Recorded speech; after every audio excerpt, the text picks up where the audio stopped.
Hey, let's see. There we go. There we go. So this color back there makes me look pretty washed out, but I'm also very pale. So that probably is the real root of the problem there. Also you can see the more white in the beard. I'm letting the beard grow out a little more. You know, the weather's probably gonna change here in Texas soon, so getting ready for the quote-unquote winter. I say that it does get kind of cold here now. It gets, I think the coldest it's been was actual 0, so not like crazy like -20 like it is some other places in the U.S. But cold, you know. So we're gonna grow this out a little bit. I just don't know. I'm doing the neckline. I'm shaving it. You know, you're supposed to kind of let all of it grow, but I just feel weird with a neck beard. It gets all itchy and I don't like it. And, you know, I want to look presentable. But this is probably going to be the longest I'll let it grow out for a little bit. Because it's, yeah. It's splotchy. It's a little patchy, as it were. But we're going to see what happens. We're gonna see. I'm not going to make it too big. The wife doesn't like real big beard. You know, I don't think I would like real big beard either. It seems unwieldy. But, we'll see. We'll let it grow for a month. Kind of see what it looks like. I think we're like 2 weeks in now, maybe. So we'll see. We will see. I got my dad's genetics, so it's probably going to be all white before too long. I'll turn into Santa Claus before the age of 40. Anyway, tonight, it's technically in 20 minutes, it's going to be Halloween. So, oh, Rick, you dirty dog. What's up, brother? So yeah, we're going to be working on a spooky painting. And out of all the things, I'm working in Corel Painter. I'm adamant that there's something about that program that I'm missing. I'm adamant. You know what I mean? So, if I don't break my chair, apparently. I've actually been liking it better right now. And I'm going to show you why. And it's funny. I'm using an old Painter brush pack. It's only a year old, but not like a brush pack I made, but like the defaults that Painter did. What they did lately, I don't know if they just did it as a newer update within the past year or something, but you're able to get old versions of Painter brushes using kind of an emulated version of the Painter engine back then with the newer optimizations and stuff of the newest Painter. And what's weird, I think Painter's kind of done. I think it's legitimately, it's owned by new people. Corel was bought out. I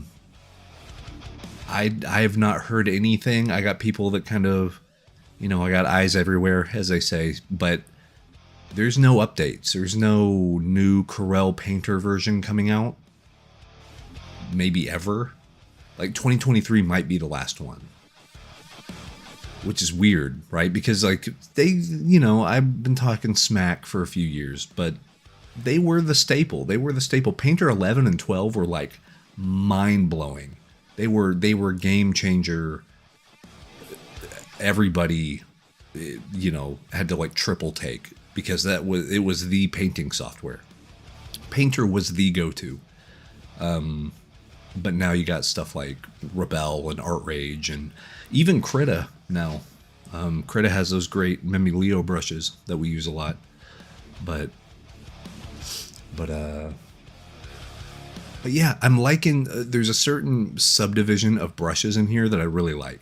So we're going to work on this. I've also wanted to do something with a different perspective instead of like a 3/4 shot, which I do on everything, like or 3/4 up or 3/4 to the side or a profile shot or something.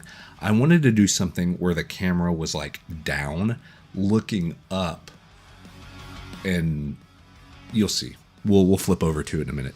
But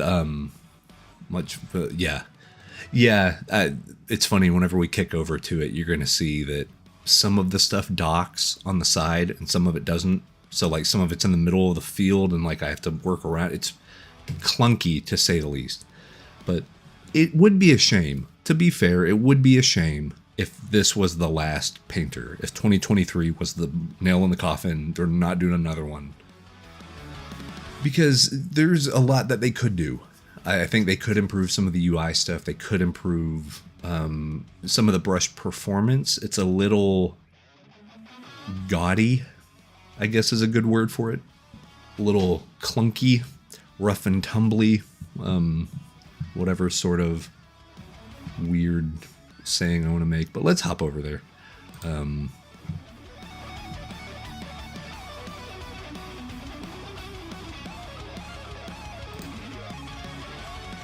So we got that right there. We're also going to be listening to like shred metal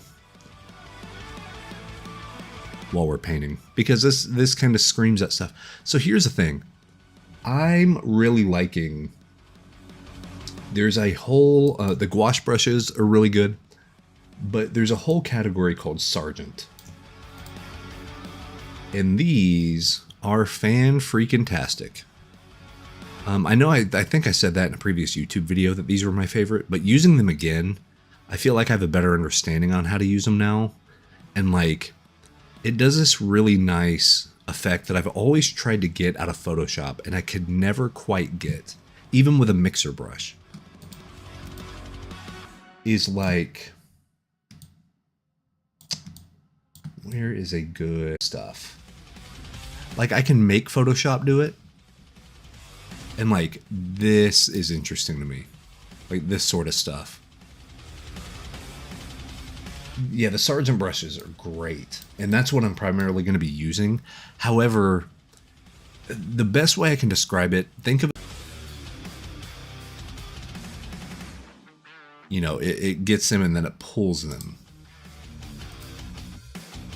So, yeah. And my internet's been weird again. So we're going to be probably hopping back and forth on. So it's probably coming back up. Yeah. I'll give it a minute to pull everyone back in. Sorry about that. I don't know why my internet's been going buck wild. Yeah, I got all my alerts set up to... Which is weird. I don't know why it's... Let me close down a bunch of other stuff too. Just to see. But it might just be... Might just be the weirdness. It's been doing it lately.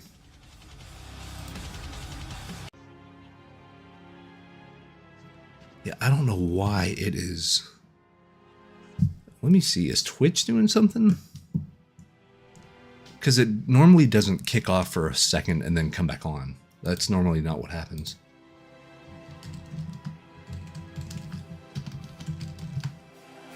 We'll check real quick.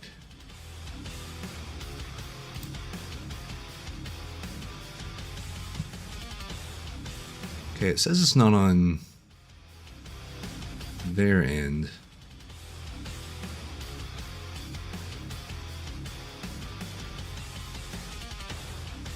Definitely shuts on and off.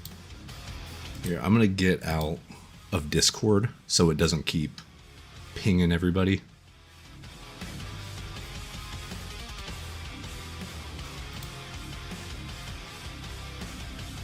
What is happening?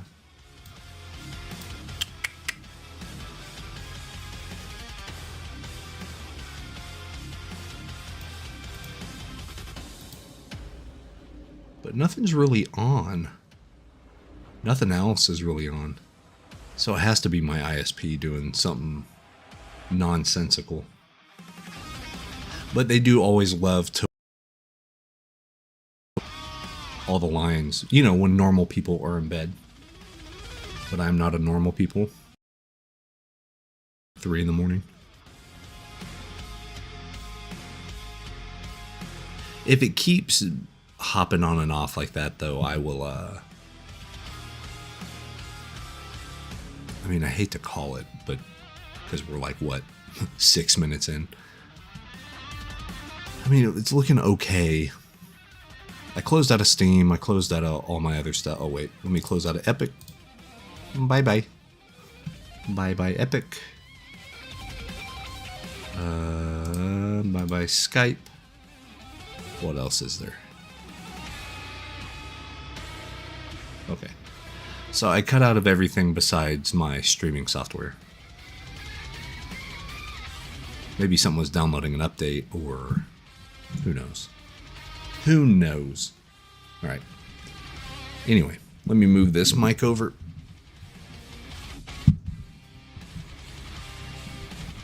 God, yeah, that's running rough.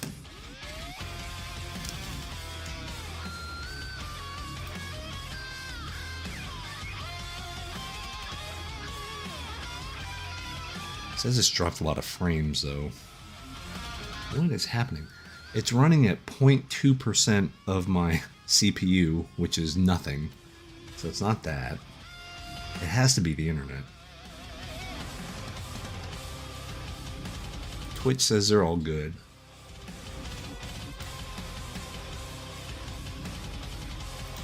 I'm just really digging in just to make sure that I don't have some funny business going on.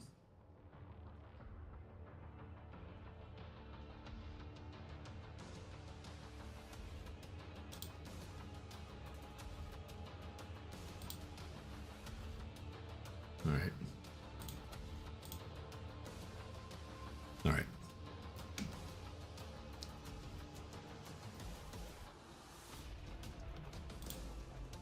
So here's what I'm going to do, by the way.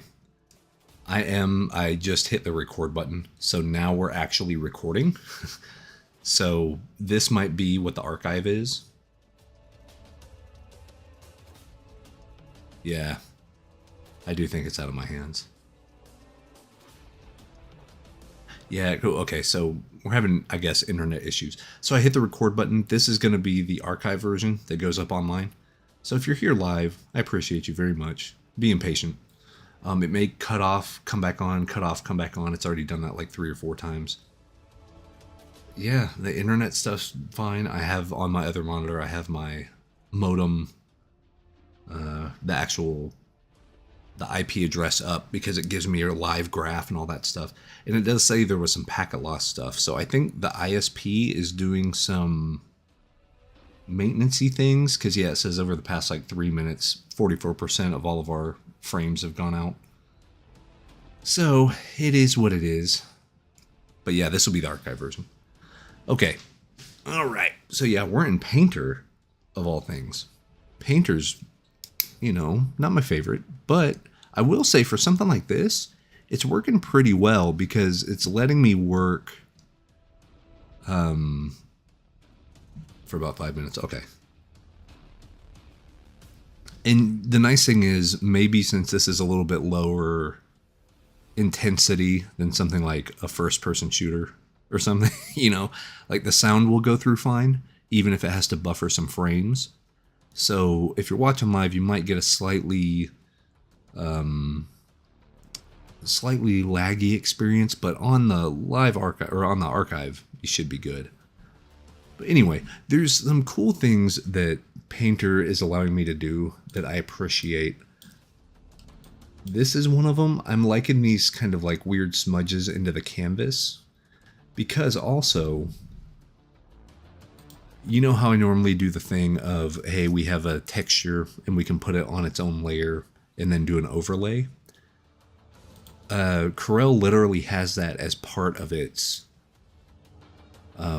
effects tab. So if you go to effects and apply surface texture, it loads up what type of paper, and see, you can see it being active right here. What type of paper do you want? You know, washi paper, linen, canvas. Do you want it subtle? Do you want it heavy? How much is the amount? But also what's really cool is you can change where the light is hitting. You see what I mean? Like, where's the light hitting the canvas? Almost like if you have flash on. You know what I mean? Isn't that crazy? That's a super cool idea. I like that. I wish something like Rebel would use that. I think that'd be cool to really give it a sense of dimensionality to it, you know, because you can like light this up.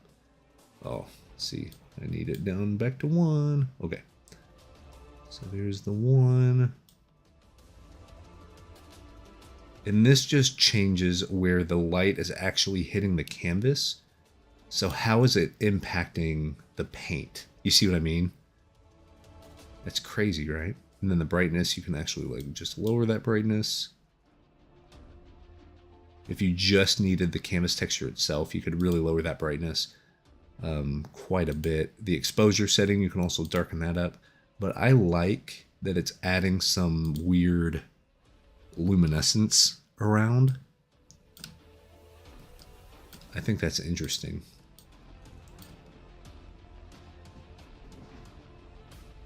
All right, let me come down here. Sargent and Sargent Blender. Okay, so Sargent Blender.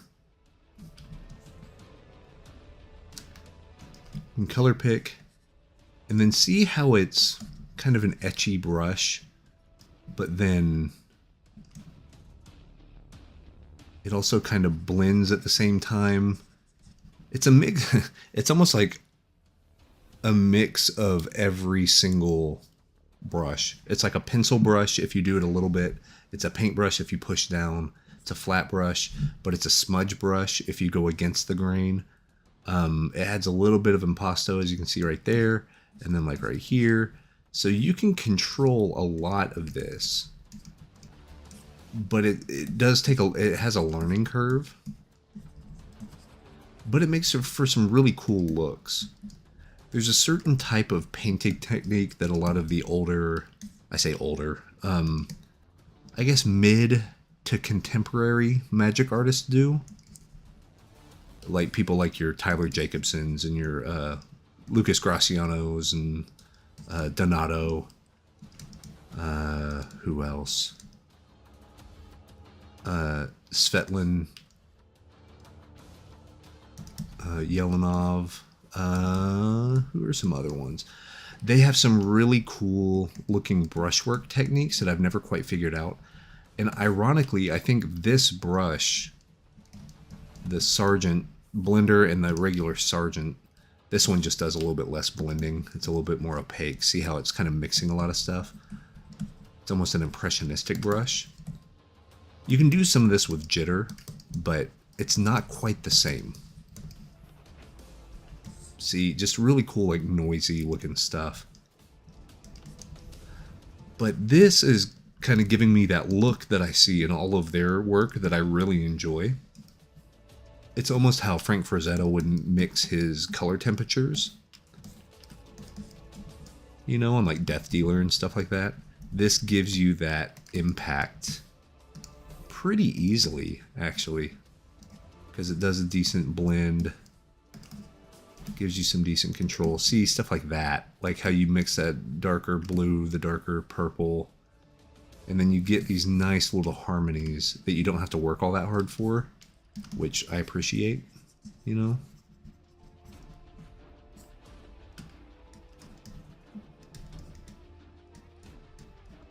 See, it's like a smudge brush, but it's just a lot of things, you know, and that's kind of how I just built this up. I just went in with that brush and I picked out some colors and I was like, this looks cool, and then I just kept going. And see, yeah, you can do stuff like if you do a little spiral swirly thing, you get this nice like oil paint on oil paint effect. It's very cool. Like I said, it takes a minute to kind of get used to it, to kind of control it, but once you do, you can get some really cool stuff. There's also an old school fantasy artist named Justin Sweet. He did the stuff for like Fallout 1, Fallout 2. He also did, like, he was a Black Isle artist, so he did a lot of stuff for like Icewind Dale, Baldur's Gate 1 and 2. He had this kind of look too, and I actually wonder if he used Painter, like some of the old early versions of Painter, because they give this effect pretty well, you know. Very, very cool.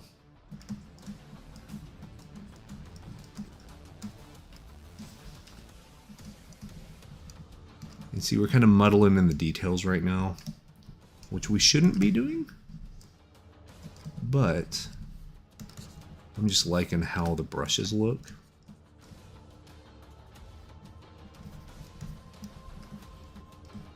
So that's kind of why we're sticking with this real quick. Just some visual interest in the places that may not be so interesting. Because we have a starry sky, but you don't want to make it black. You know what I mean? You don't want to just kill any momentum. And then we can bring in kind of the moon. So the whole idea of this is that the camera is looking straight up. And our cultist, you know, he might be doing a wrist thing or like sacrificing blood over the blood moon. But you can see the moon up top. And then his silhouette is kind of on there. So that's why I wanted to try this. The perspective is not necessarily correct. But I didn't want to do something to where the perspective had to be correct, if that makes sense. Like, just as long as it looked really nice and dynamic, that's all I cared about.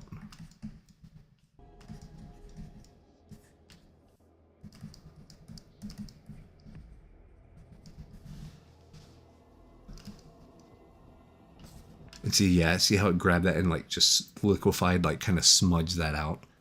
That's sort of what we're working with here.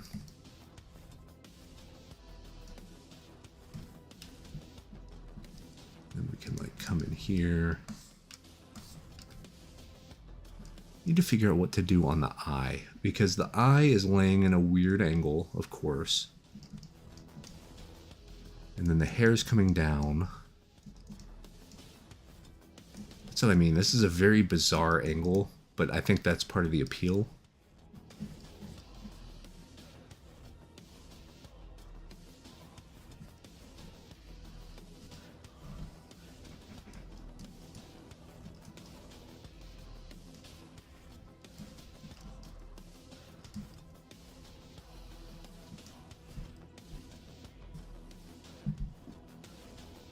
Oh yeah, that's true. Do some blood around the camera. That's a good idea. Maybe some out of focus. Blood drops. So yeah, it's funny. I was having such a hard time kind of with the face doing this until I remembered. What's up, Brent? Until I remembered a face is curved around the front. It's almost like a face shield. And then doing the mouth like that was the thing. Because for the longest, I couldn't get the mouth right. I was like, what is happening? But then I just followed that chin. You know how the chin's right here? I literally just kind of followed that same shape. And it worked okay. Now the real kicker is, I don't know how light or dark to make this under part. And like where the neck is and stuff like that. I don't know necessarily how light or dark to make it. Yeah, I saw this, and you know, it's almost part of like a celebration thing. A lot of my good art buds have been hired on for D&D and Magic.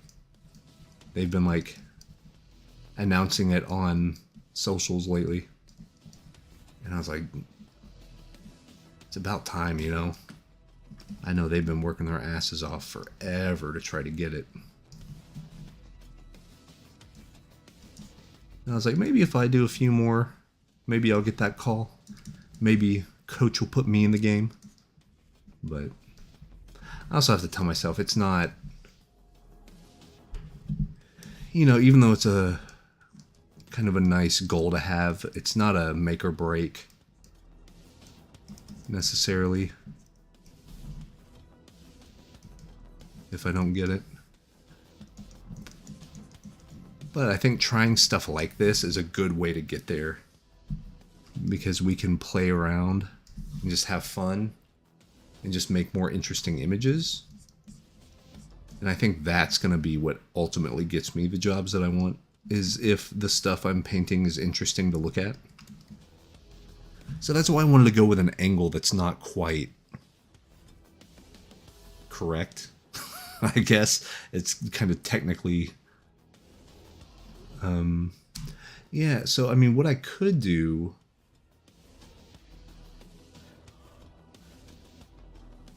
new layer. Okay. Because, like, how graphic do we want it is the thing. Because it can be spooky, but is it like...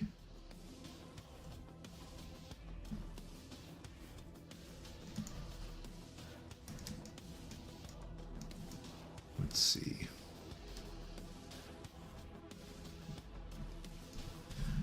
So really the secret is you just get this and keep it real dark, but also very saturated. Basically just staying within the values, right?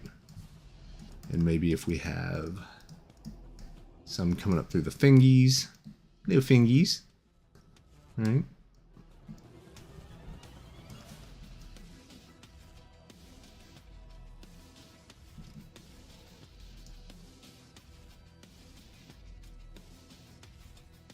Oh, that's a huge honor, my friend.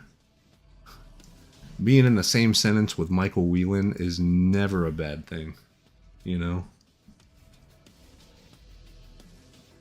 I mean, that guy... that guy's resume reads like a Hall of Fame induction. You know what I mean? Like, it just... Whenever you get commissioned by Stephen King to paint the Dark Tower, you're on a level few ever reach.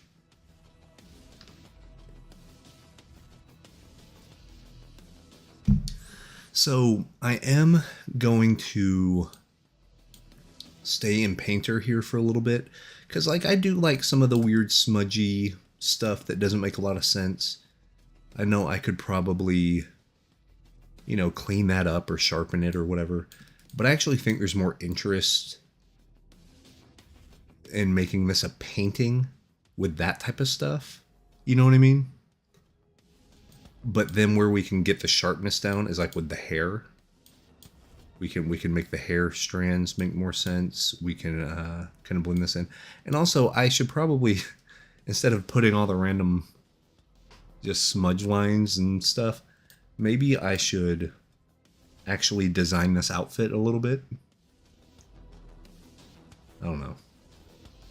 I like keeping it nondescript, but I don't know if I like keeping it that way because I'm lazy, or if it's actually,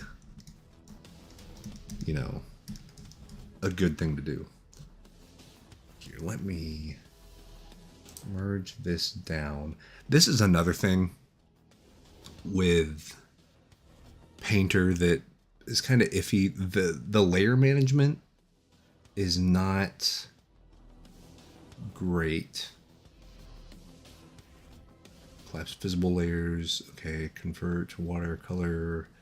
Duplicate, clear, group layers. Move to top, move to bottom, create layer mask. Preserve transparency. So what's funny, this setting kind of makes up for that. The pick up underlying color. If I click that, now this is like I'm using a merged copy of everything because it has all the pixel density and stuff. So this is a smart way to get around having to like merge everything all the time. And that way, if we wanted to do like just a quick redesign on something, but pick up all the stuff to be able to use the Sargent brushes or the, you know, watercolors or whatever and get those nice blends, we could do that. Putting this up on the store? Yeah, I mean, I'd think so. I think it'd be fun.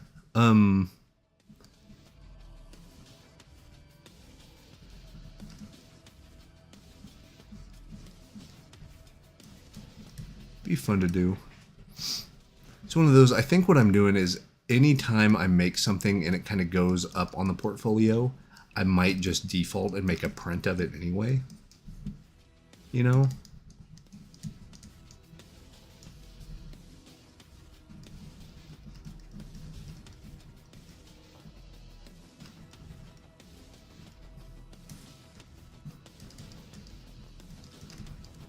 And I really don't know what I'm doing with the moon here. I like the idea of like a really bright red ring around it, but it also doesn't mean anything. It's more like, hey, this looks cool, instead of it having an actual purpose or any sort of realism.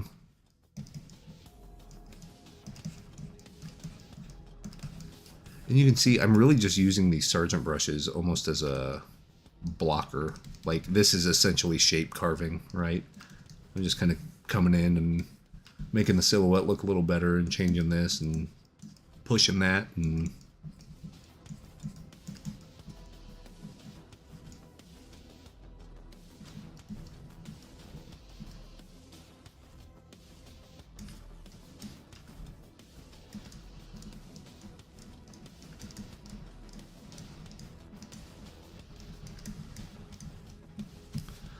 Let me come out.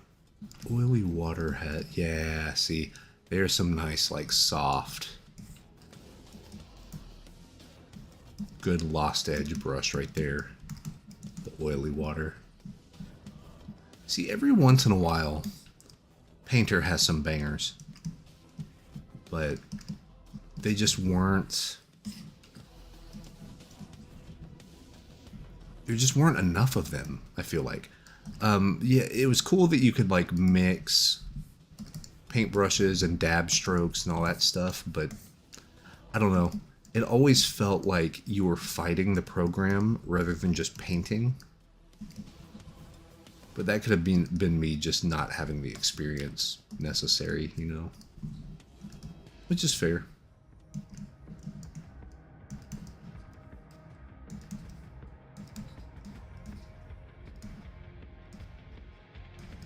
Come in and do that.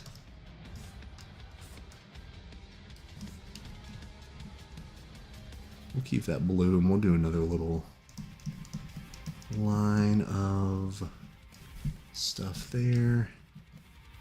Really just sort of draw the eye into... Oh, thanks, man. Yeah, I'm trying to think, like... This is more the stuff that I find interesting. Because it doesn't really have to make sense. You know? We can leave it up to the viewer to make it make sense. Because I guess it's not my job to make it make sense. I mean, part of it probably is, but I don't know. I feel like having the audience work for their meal is a pretty nice feeling, right? And like really what inspired me to do this type of stuff with all the clouds and everything is the way Frazetta would do his smoke, where he would just sort of fan brush everything. I'm pretty sure he fan brushed it. Ooh, then we can get that one there. Yeah, there you go. Almost like a thing coming through, almost like the cut is going through the moon or something. Good old diagonals. That's what it's there for, right? Liquid Sketcher's pretty good. I need to fix the hilt. Yeah, Liquid Sketcher. It's funny, it's called Liquid, but it's super sharp. Like, this thing is like a razor blade. Ironically, I guess. See, look at that. That is... And then I was also thinking if I add like some rune thing like to the knife and have it glow red. I don't know how well that would work. Because really my goal right now is to make sure that we stay balanced in where our eye is being led.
And see, now here's where we can do sort of the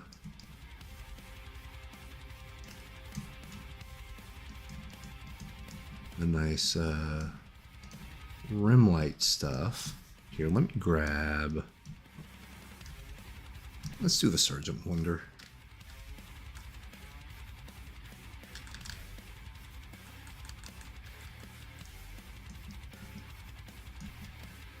Still a little too much. There we go.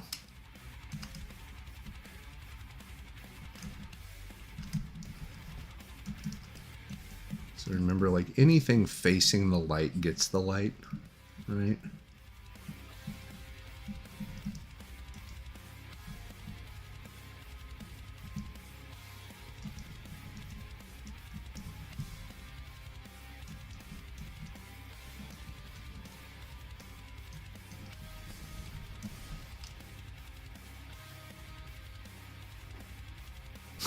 Right.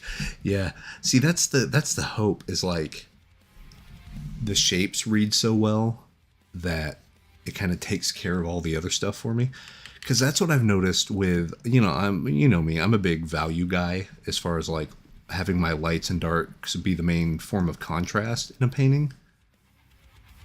But I'm thinking now, maybe to make my colors stronger, if I work with shapes and then just do color as my one of my main forms of contrast, instead of just relying on value all the time. I don't know, maybe it'll open up something. Maybe it'll be enough of a subtle change, or maybe it might be like a dramatic change. I don't know. So we need to bring in some skin tone there. I like the deep cheekbone thing, but it's weird because I don't know if that's right, to where like, would another part of the face still get light? And the other thing is, if this hair is coming underneath the chin, would it be light at all? Or is it more... Yeah, maybe I just get rid of this.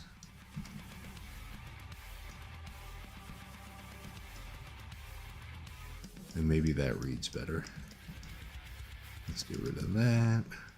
There we go. Need a subtle blend just to wrap it around there.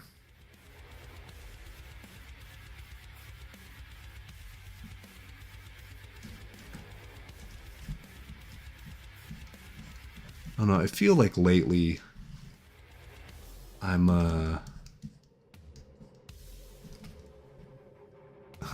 trying to decide. It feels like on paper it should be like a bad place artistically, because I'm like, you know what? Screw the system, man. If I'm not getting hired and all this and bull, the kind of woe is me stuff. But also it's giving me a chance to be like, well, I'm not going to get hired anyway. I might as well paint what I want to paint. And that's been really kind of freeing. And ironically, because like the Druid Archer, I kind of did a thing to where I just wanted to see what would happen. So like I talked about in the YouTube video, what I did is I started sketching on top of stuff after I already painted. And what happened was it gave it this weird line art look, but it wasn't line art. And after I was done, I was like, I don't know what this is, or like, if it is anything, or would this piece have been better if I had just, kept it without line. But then I also looked at it and I was like, I don't think I've seen anything like this before. Not like that it's wholly original, but usually you're of the train of thought that you either let the lines do some heavy lifting, or you get rid of all of your lines and you treat it like a painting. You know what I mean? You let the paint kind of mix and do all that stuff. And yeah, you can have sharp edges, but very rarely do you want line. But I did kind of that weird hybrid thing to where it was a little column A, little column B. And normally I'm the type that I'm like, okay, you can't be half pregnant, right? You either do it or you don't. You either, okay, is this a painting or is this a drawing or is this, like, what is this? But on that druid thing, I was just like, yeah, it looks okay. I don't know what it is. And I put it out and it got more social media attention, ironically, than hell. It got as much as like my actual official Star Wars stuff. And I was like, really? I mean, that's cool, I guess. Maybe I should just trust the gut, you know? Maybe I should just let go of this whole rigid form of thinking it needs to be this way or this way, kind of the way I was taught, you know?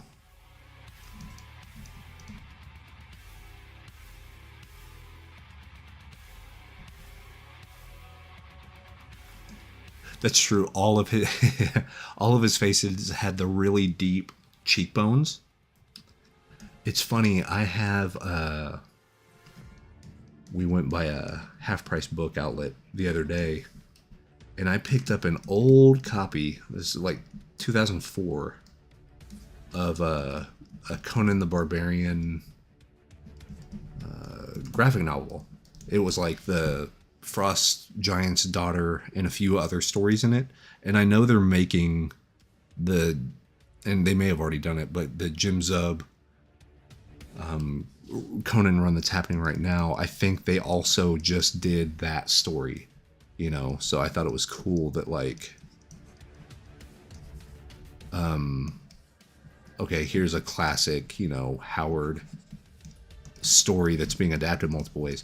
But the artist that is on this one that I got is like remarkable. His name is, what is it, Corey Nord? Let me go grab the book real quick.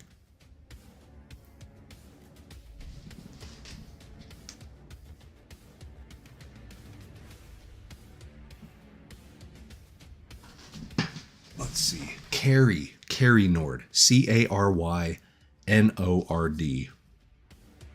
This dude's stuff is dope. Like, I'm looking at it, and you know, I had that sense of like, oh, my Druid Archer, it's kind of this weird hybrid between line art and painting. And Carey Nord apparently has been doing this forever. Dude's won an Eisner. Follow you, sir. Yeah, Carey Nord. So let's take a little look-see here.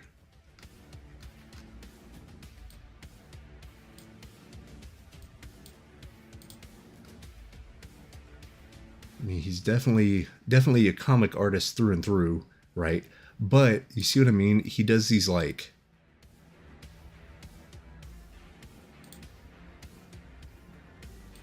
the inks are just ridiculous. It's like this right here. I would live for this. And like the nice washes and stuff. Hell yes. Yeah, same thing here. Keeps all the great, yeah, dudes. I had no idea. And I love finding people like this, you know, because like, God, look at the logo. You kidding me? Are you kidding me? Like, this is digital. This is his digital stuff. This is what I mean. Absurd.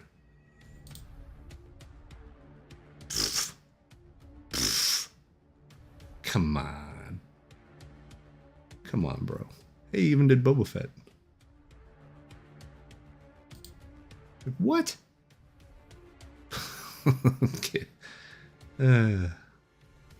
Get out of here.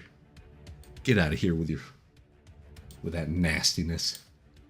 Ridiculous. So yeah.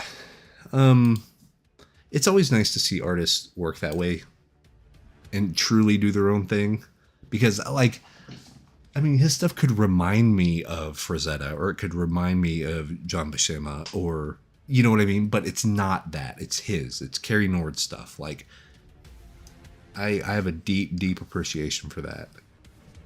And I think that's the quest, right? Is to find that voice and to find your version of that. And figure that out. I think this one's close.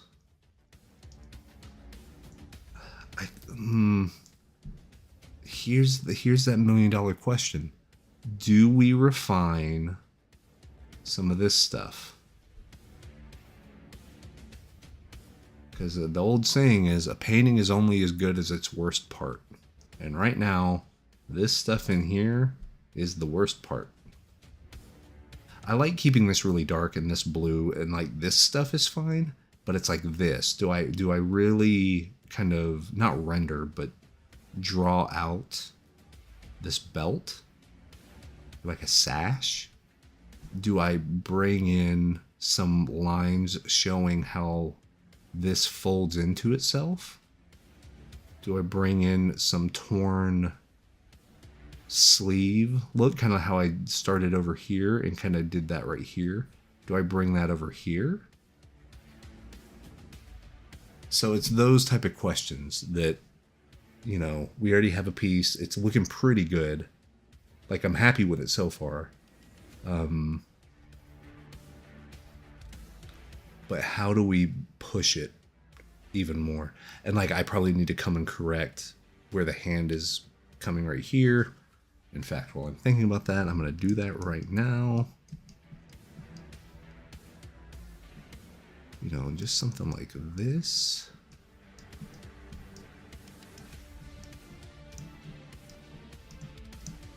Maybe add in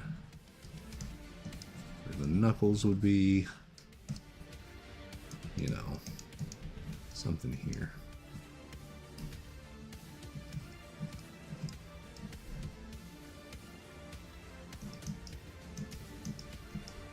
Gonna break up that silhouette a little bit right there. And this is with that Sargent brush, which is not a render brush by any means. It's more of a blocker brush. But I found that there's some cool things you can do by using a brush that's not quite right for what you're trying to do. It makes for more interesting brush strokes. Because you have to, like, change it. You have to make it work.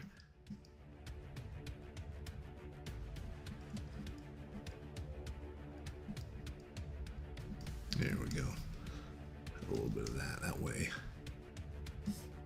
That's there. Maybe we can bring that out a little more.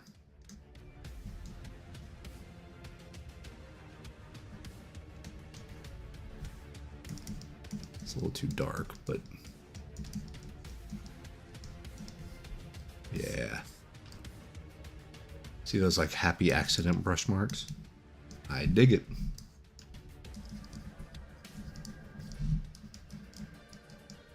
And see, I do want to get this one done tonight because I think it'd be fun to post for Halloween, just to kind of see how well it does.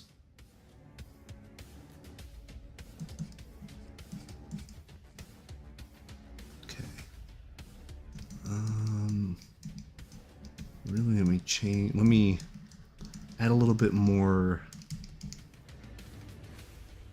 overlap to this silhouette. I think that'll actually make it a little better.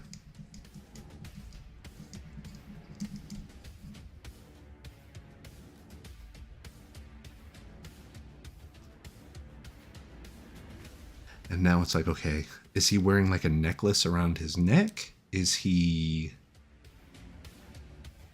you know, what's going on with this guy?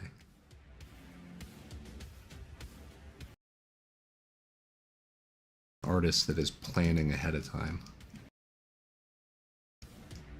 And also I'm trying to like do hands and stuff with no reference, because what I'm noticing is there's more interesting decisions. Oh, he did work with David Finch. Dude, I love David's stuff as well. I usually put his YouTube videos on in the background whenever I'm working or answering emails throughout the day or something. He's one of the ones that I go to. I think I even have him as one of my recommended channels at the bottom of my channel.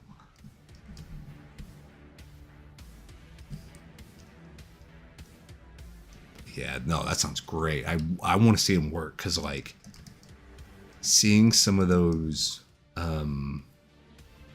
pictures in the Conan thing that I have is super good. Like, I'd love to see what his thought process is behind, but he's probably also drawn or painted a million different faces, so he can probably just do any angle, any pose, any character from imagination, which is the dream. I will say also, painters' pencils are pretty good. Pretty good. So if we do this.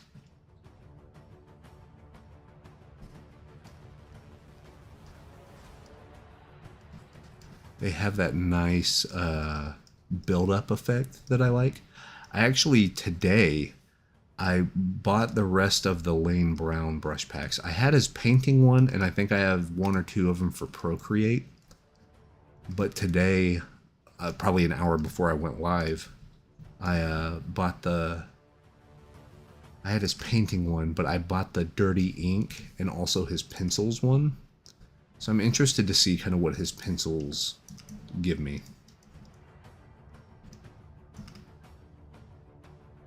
I'm a big fan of Lane, and if I can have something that helps out with the sketchy stuff, I might do it more.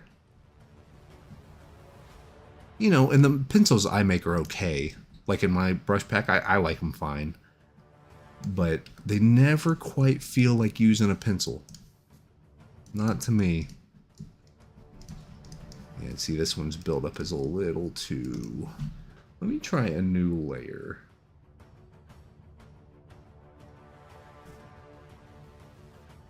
Okay, no, that doesn't change anything.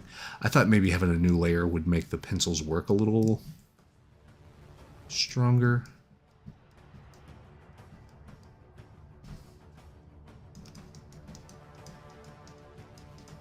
That's not bad. So yeah, maybe we're at the point now to where we can come and do this sketching right here. Actually, I like that texture a lot. That little... As you can see how it's getting the canvas there. And it's a little blurry, but not too bad. Need to fix the nostrils too. They're a little messy. Little messy.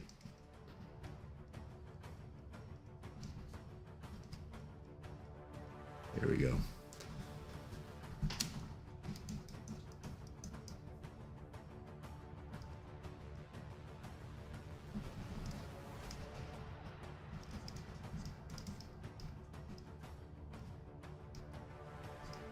Here, I will do that.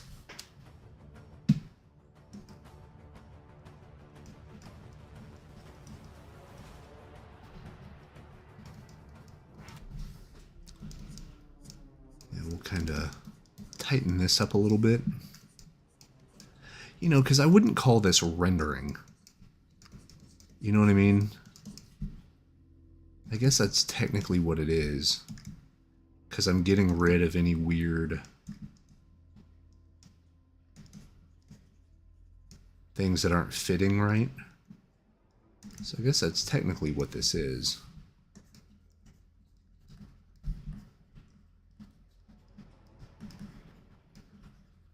See, I'm like closing shapes and...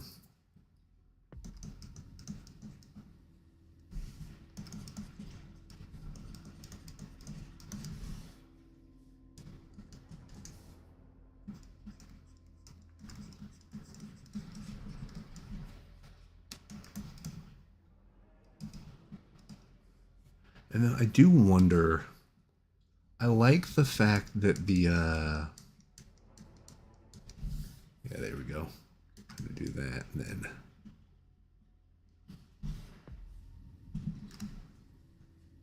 I'm gonna push that there. Let me get rid of that. And then let me come over here.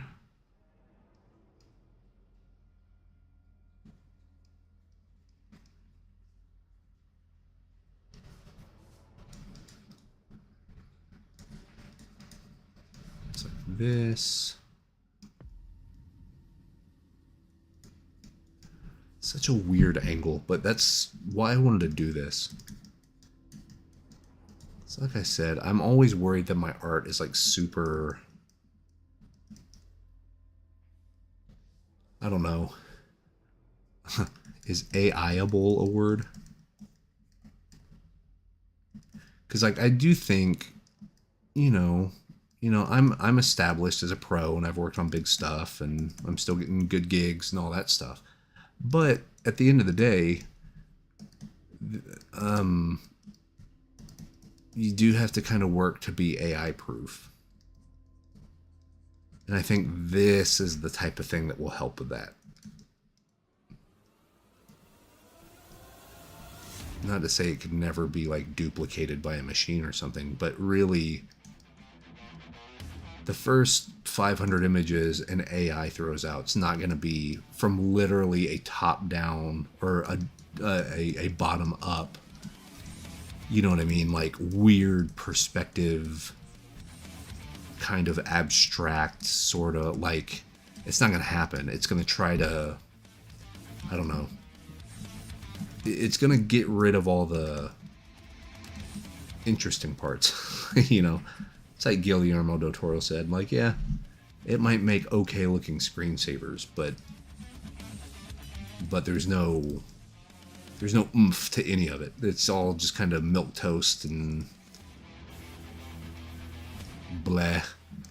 Because, I mean, if you're having an amalgamation of 1 million or 1 billion different images, it's going to look like a little bit of 1 million images. And that's not, it's like Too Many Cooks, that old video. There's too many cooks in the kitchen. And it doesn't have a set voice. But something like this kind of does. Even if it's not a voice that it's not going to appeal to everybody. At least it's something. You can kind of hang your hat on it, And I find that more interesting. And it's less stressful, to be honest with you.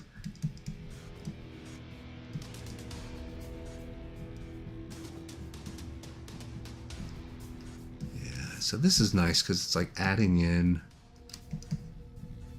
some age, it looks like,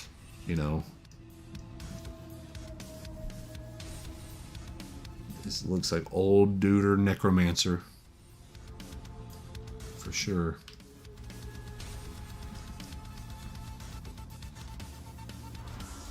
Yeah, there's no decisions being made. There's no, and I don't want to beat the dead horse about AI, and I do think it's more of a fad than what people are trying to get on. People thought the same stuff about 3D TVs, man. And like maybe, I love my Nintendo 3DS. Love that thing, but it's like VR. I mean, is VR going to be around forever? Yeah, probably. I mean, it's kind of here enough now that people sort of know what it is. And the same thing, AI at a certain level is going to be here, but it's not going to be like, I do think the whole idea of image making with AI is absolutely a fad.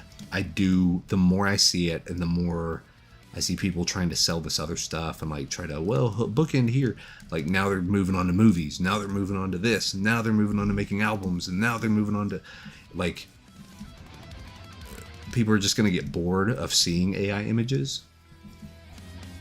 I think that's going to be the thing. And to be fair, I think a lot of AI bros, what ends up happening is they think, oh, I'm going to get all these really cool jobs, with my AI art.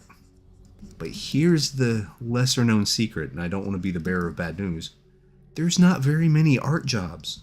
I mean, there's a lot of them. You could work for Netflix. I mean, you could work in a million different places, but like,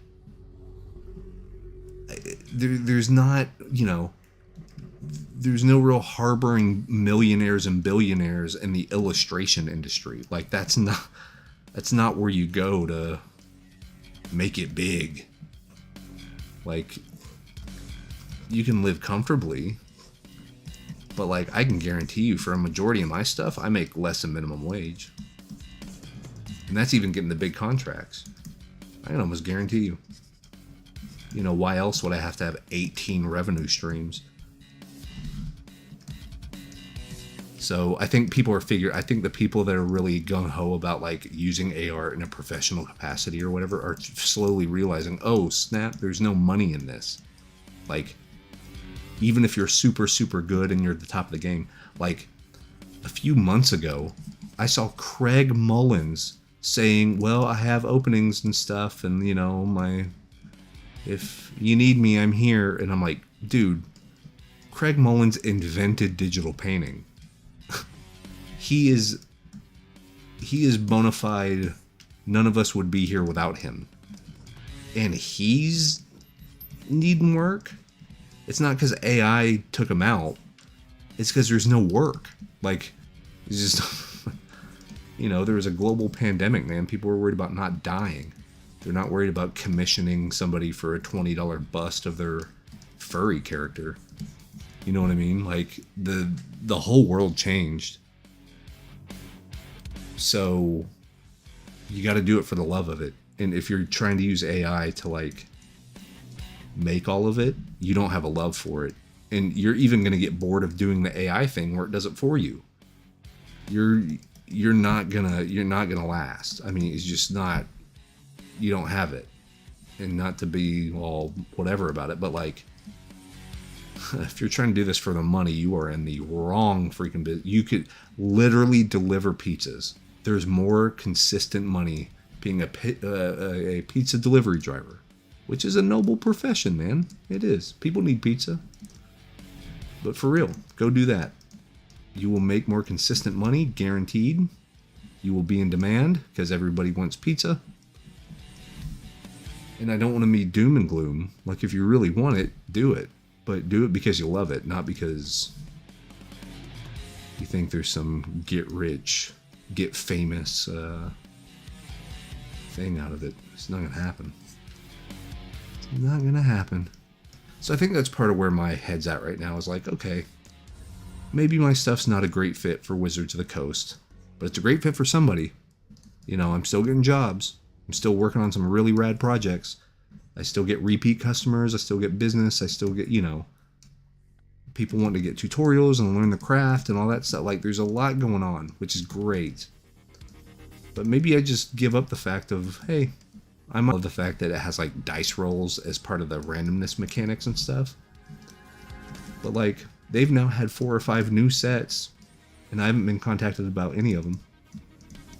So, maybe my time was one of the originals. Maybe I was setting some groundwork, and now the new artists coming in will pick up that mantle and knock it out of the park, man. They already have been. Their stuff is incredible. Same thing for Cubicle 7. I don't think I will ever be hired by Cubicle 7 again. Hell, because 4 or 5 of the main people that brought me on anyway are now gone. So I'm probably not on that artist list anymore. And the last time I got credited, they misspelled my name. So I'm not super high up on the radar. And you got to be okay with that. It is what it is. This is a business, and business moves on, and there are realities to it, and it is what it is. Ali Mac, welcome.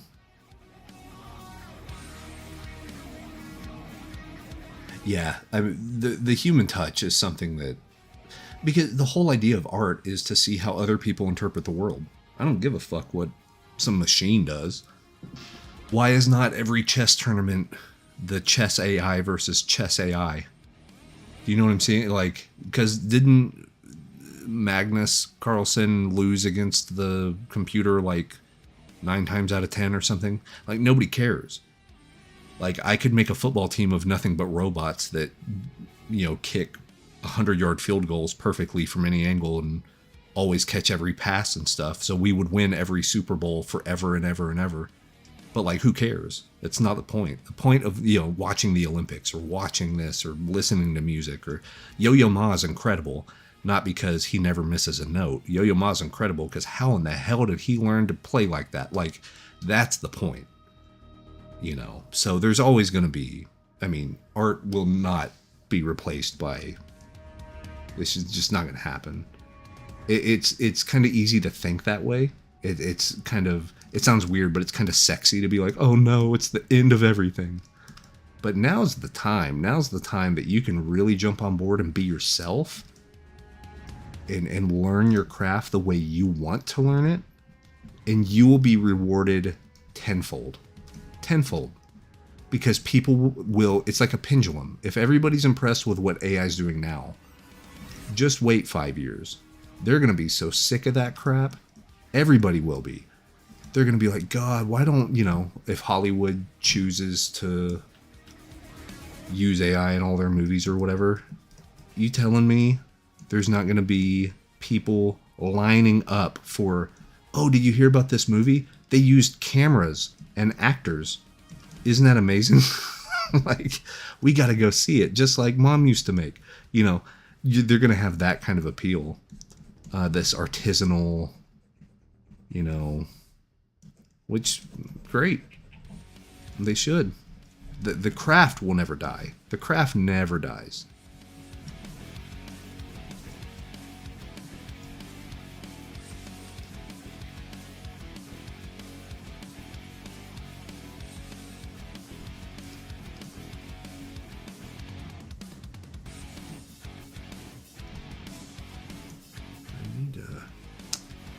Here's the thing about not using reference for hands. Hands always look wrong anyway. Even if they're right, they look wrong because hands are really weird. So I get a lot of students and, a lot of people on the Discord or social media or whatever, like, ask advice about noses, feet, and hands. And the thing is, they all look wrong anyway. Like, if you look at your hand and like do a weird shape with it and really look at your hand, you're gonna be like, well, that doesn't make sense.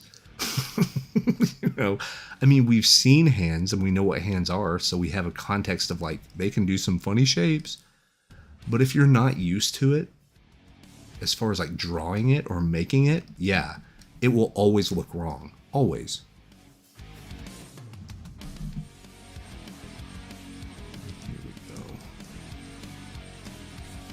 So I'm going to start adding weird sketchy details.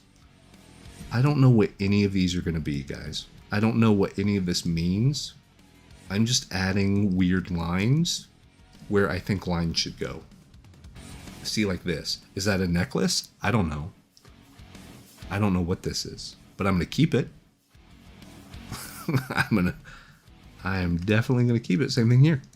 I do like the fact that this could be like a cloth belt, kind of wrapping around the robes. But once again, I'm just going to get the weird sketchy lines, and we're just going to do the thing like this, see? So it gives us detail, but detail of what? Who cares? You know what I mean? Like, doesn't matter. Doesn't matter in the slightest.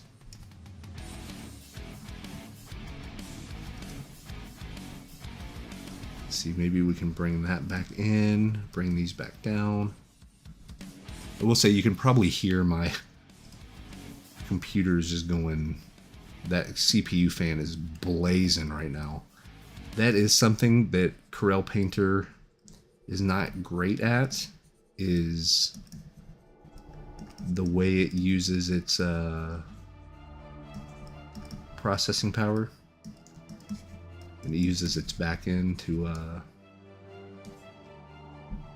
do some of this stuff. It uses a lot of GPU, a lot of CPU. I think just because it's mimicking all the canvas settings that we have.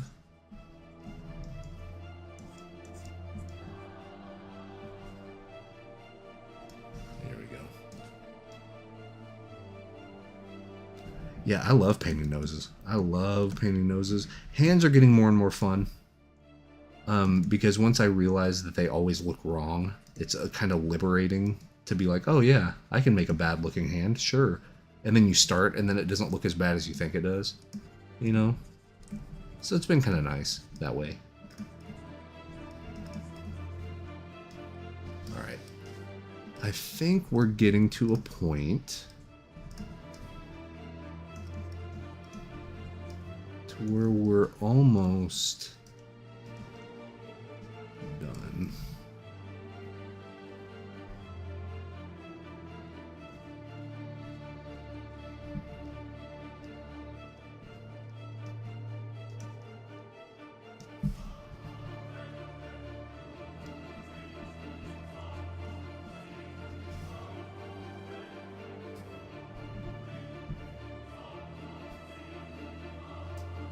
I've wondered, should I make a nice kind of a red bright speckle at the end of the knife, like right here? Something really sharp.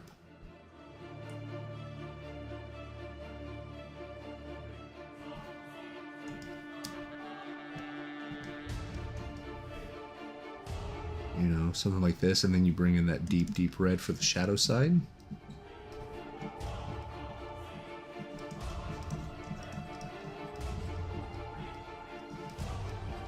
Really just stay locked into the value, you know? If it's dark, use dark red. If it's light, use light red. Which sounds really reductive, but it is reductive. It's just how it works. And see something like this. Like the brightest red. You do something like that.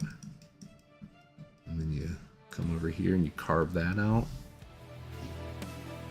Just so it's a way to draw the eye from here. You know. You have your good values right there. Maybe I can actually bring up these reds a little more. And see, this is just with a hard, grainy pencil. It's just what we're doing, you know.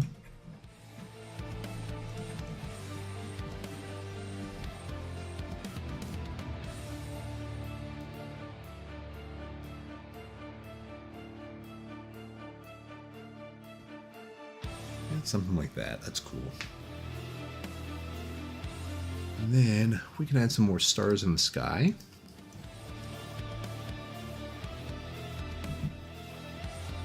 Is the answer saturation? Yeah, I would say so. So that's the thing, is you actually want to stay within your values.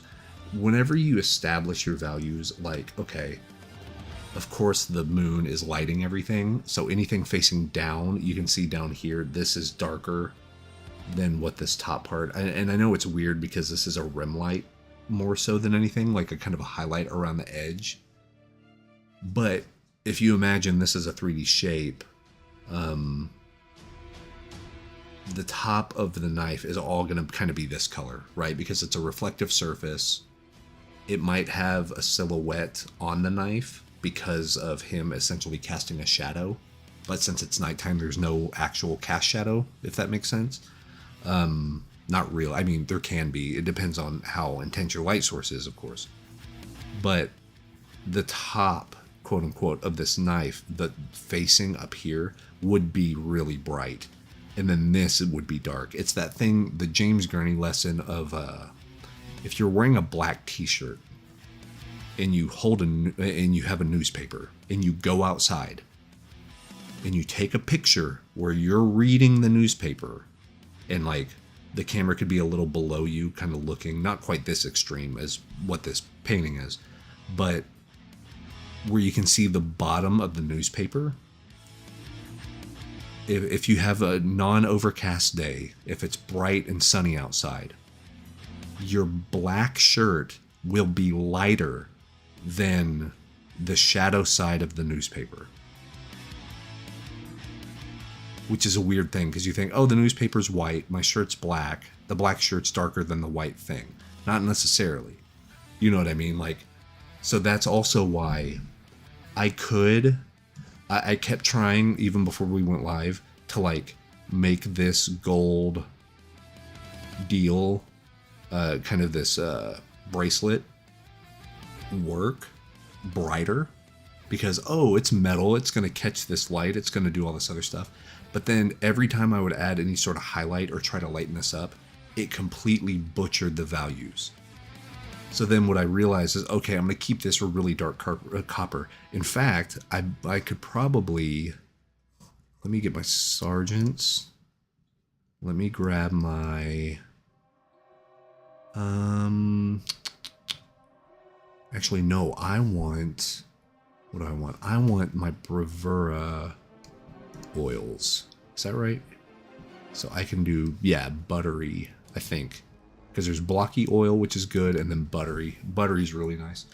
It's nice and buttery.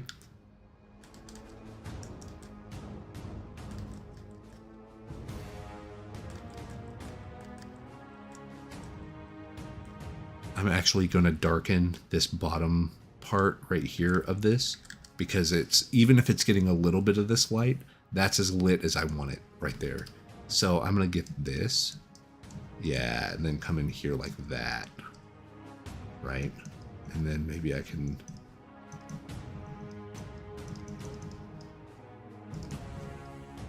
And maybe, since it's a... There we go. So you see what I mean? It would seem like the answer would be to lighten this up, but actually it's to darken the rest of it. That's not, because that way it fits within this scale. That you've already established. And same thing here for the hand. I like keeping this handle a little sketchier, almost like an ink pen drawing. So we're going to keep that the way it is, even if it's not technically right. It still looks interesting. So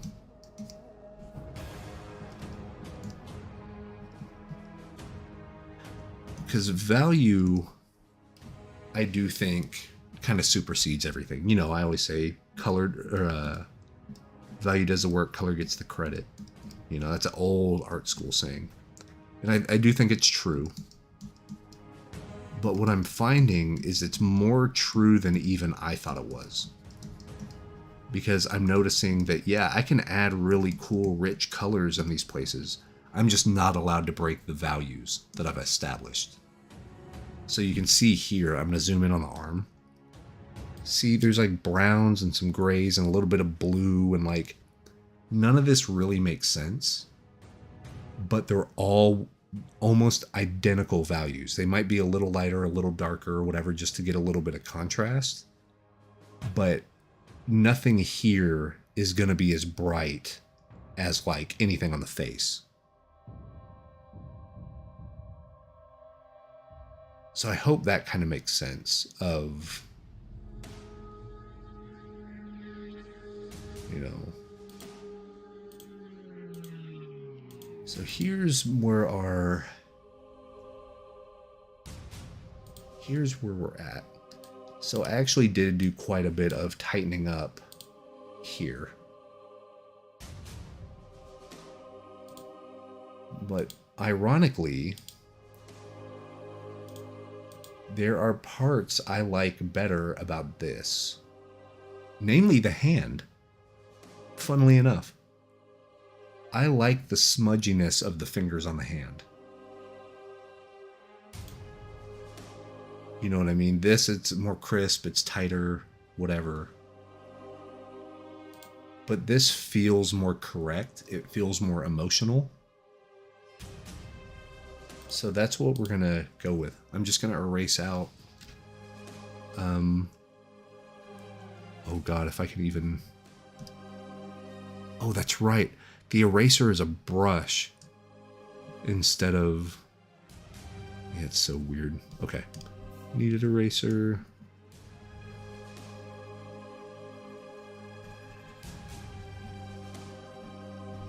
There we go. We're going to do that. see what else. I think I'm going to get rid of this stuff around here, because it's a little too much. I'm getting too bogged down, and I think it works better a little more expressive. Same thing here, actually. I don't like that rim light. Oh, wait.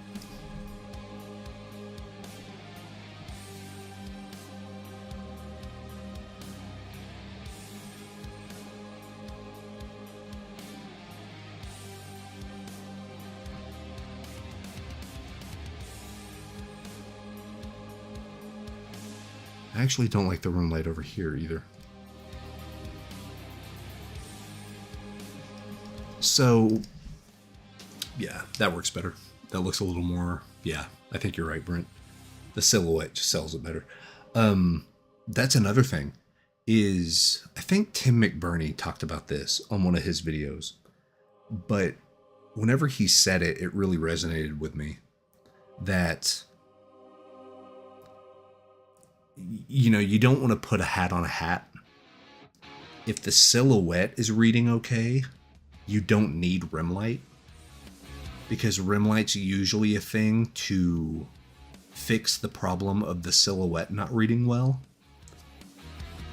Do you know what I mean? Like, there's techniques that you can do, and like, techniques are cool for the sake of techniques, I guess, but usually the technique is needed to do something.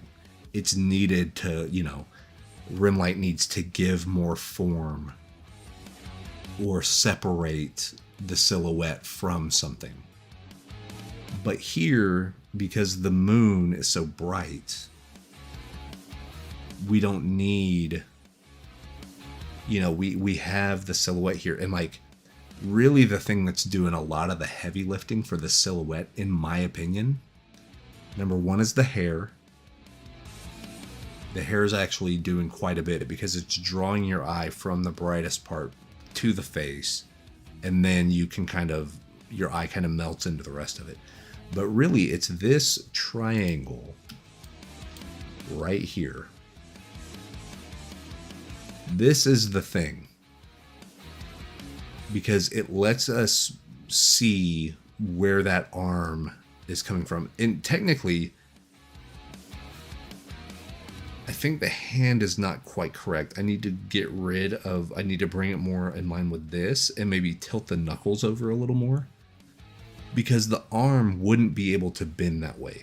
So right here, and then you have like your elbow, kind of that inside, and then it comes out here, but this angle is weird. But it almost doesn't matter.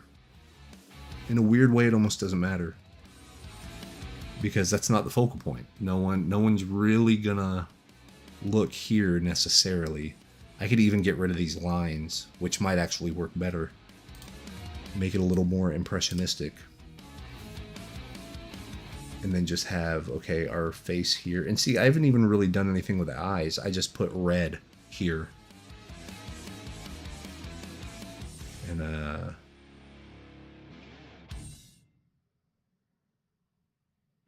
yeah, so maybe let me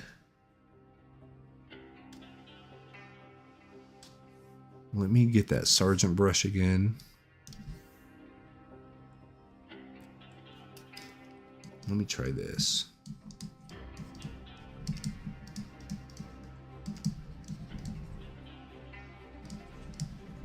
And see, you'll notice with this brush, I like to do like little scratchy sort of moves, because that allows the brush to pick up all the stuff around it.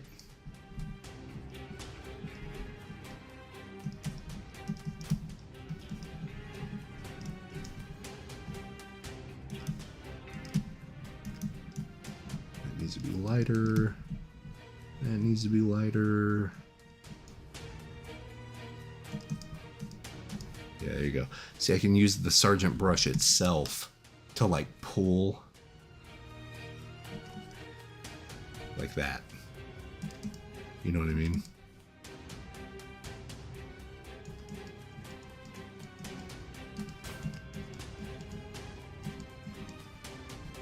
Then we can sort of get rid of that edge,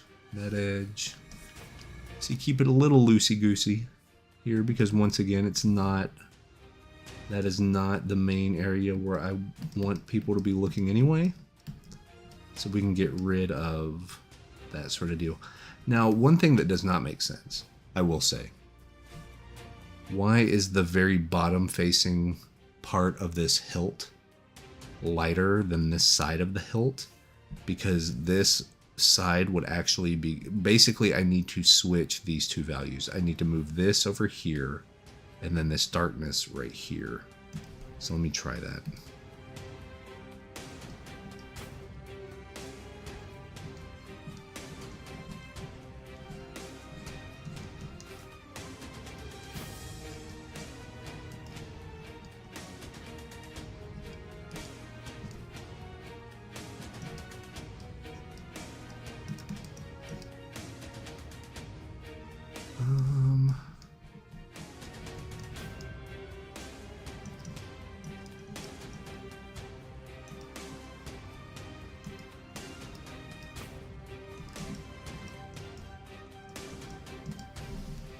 There we go.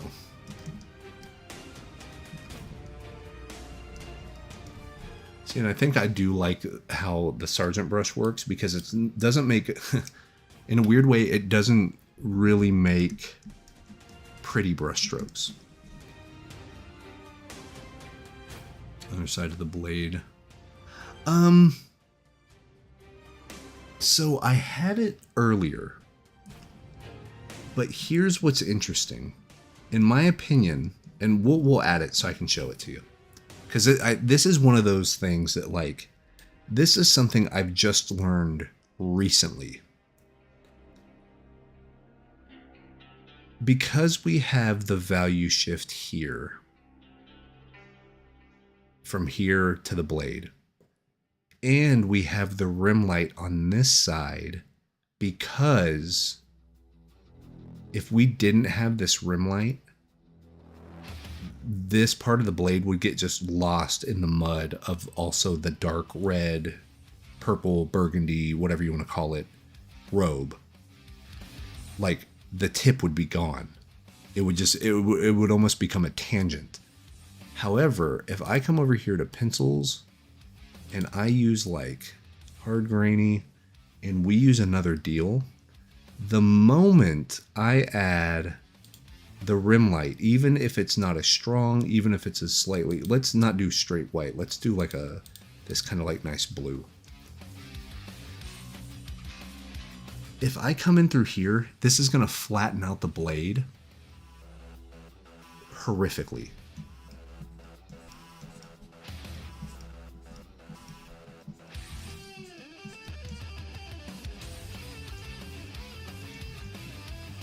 You know, and then I can like clean it up or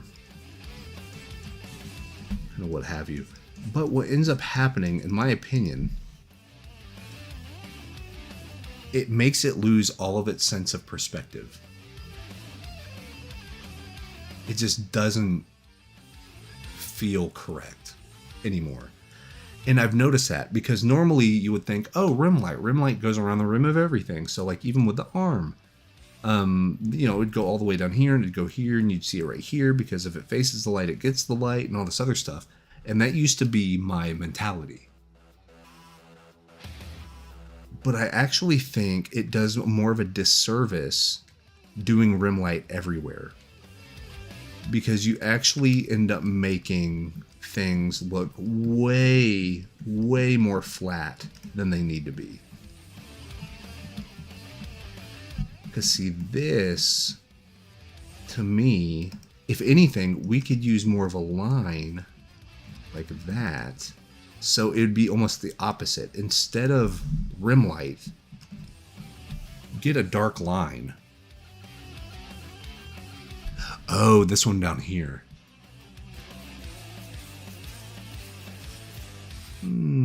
Yeah, maybe so. Like,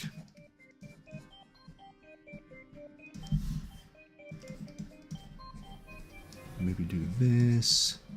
One will keep that straight up. But then...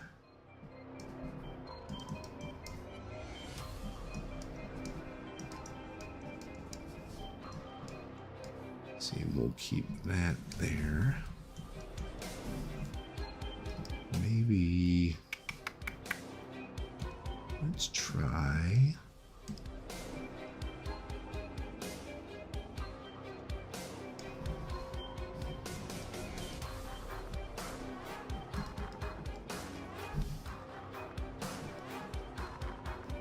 sharpen that right there. And actually we could do... nah.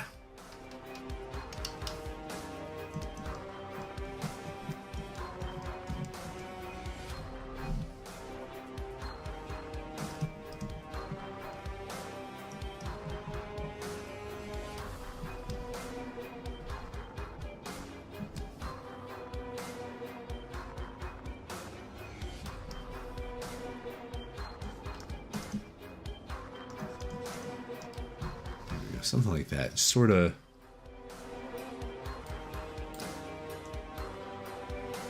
There. And then here, let me get that really sharp. There you go.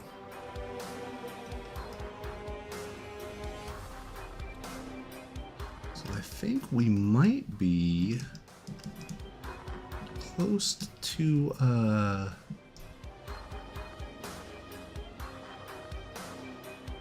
close to good to go on this one. Let me...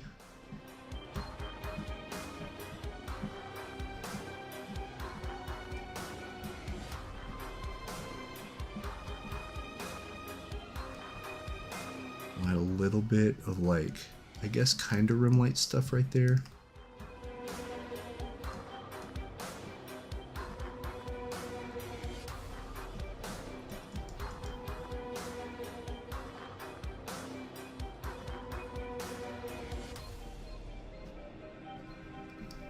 Here we go. Something there.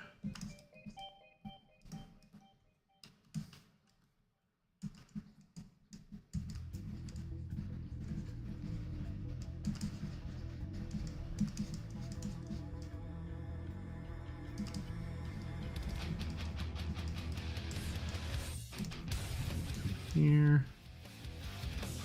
A few more leading stars. Right.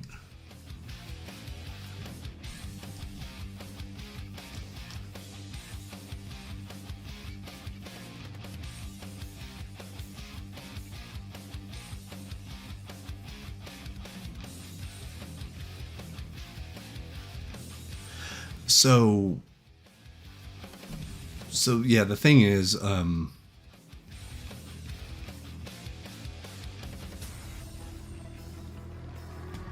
angle is weird. So like, that's the thing with this is this.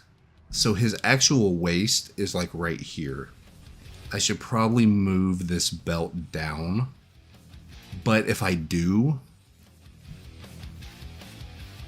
what I actually need to do, I need to kick out this part further. So this needs to be actually more, you know what I need to do? Here, we'll do this. Because I know what you mean. But yes, this is foreshortened. So that might actually help save this.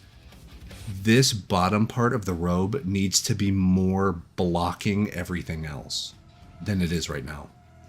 Let me go ahead and make a new layer and show you kind of what I mean. Because this is why I wanted to do a piece like this, because it's such a weird angle. Yes, but grab a camera, put it on the floor, and stand over it. You'll see what I mean whenever I add this. Because I do know what you mean. Yes, that the arm, I mean, because basically your hand is just going to come down to your pockets.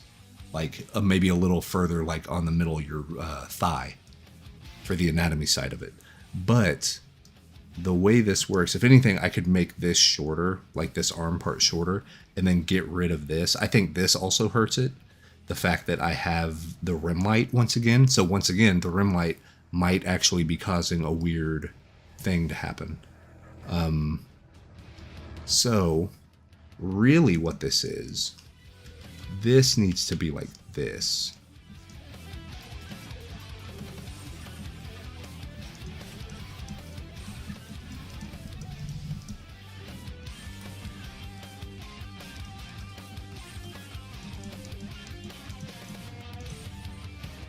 Like, it even needs to, like, block some of this belt, I think. And then maybe this comes to the side. This comes over. Do you know what I mean? Like, this sort of deal. Like, I need to change the angle of the hand and stuff now. I can just take it and, like, spin it. But this sort of thing. You know what I mean? So this needs to be more blocking the rest of this.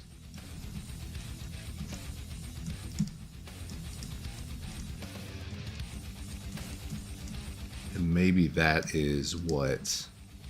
Maybe that's what it needed. Maybe it needed to have a little bit more...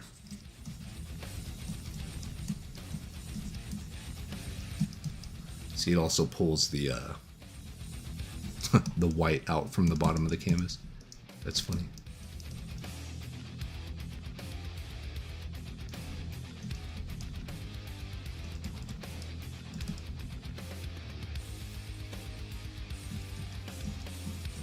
But see, yeah, that's the thing, is like...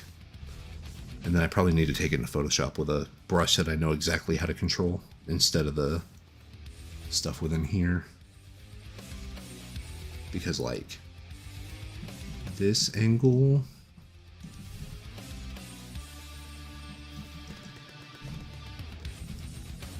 Because this forearm needs to be, like...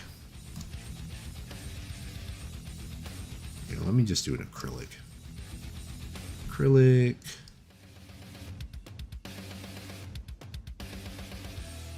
Let's do... Paint and blend.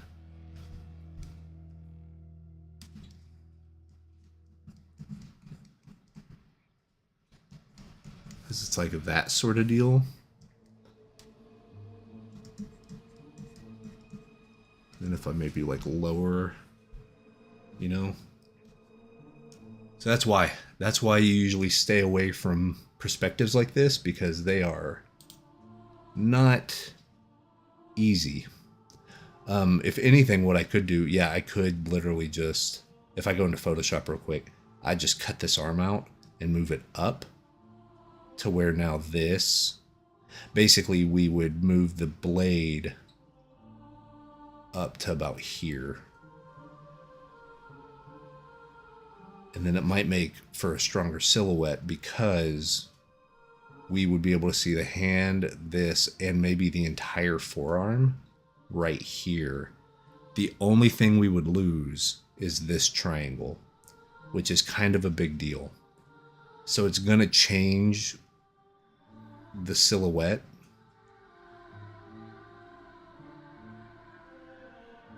I mean, it could be worth a shot.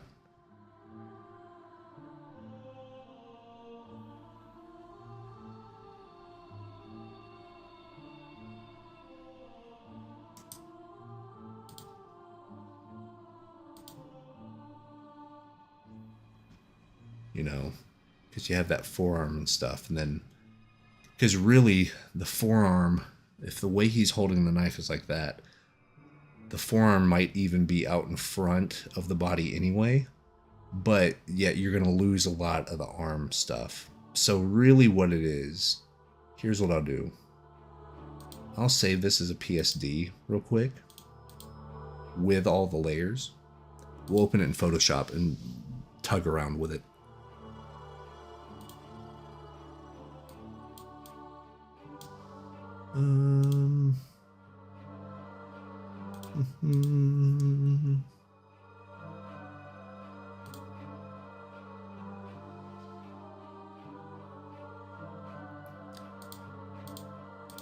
There's that.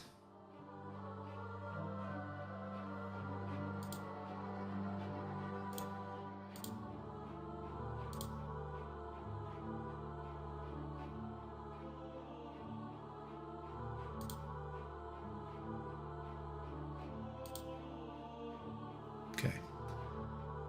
So we're here.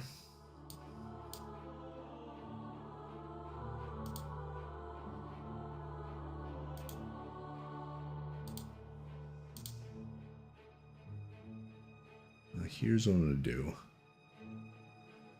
Select all, edit, copy, merged.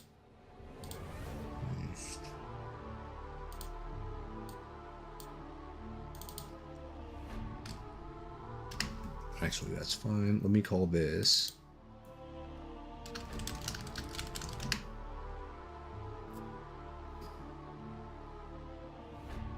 Yeah, and the nice thing is, since we can always keep it the way it was, but it is worth a shot just to see, because it might even make the angle more dramatic if his forearm is kind of the closest thing to us.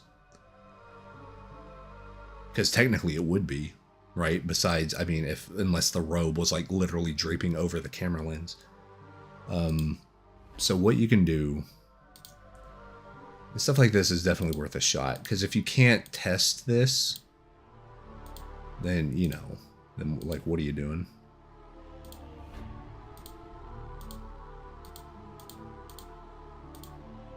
And this will change the angle of what the hand is doing.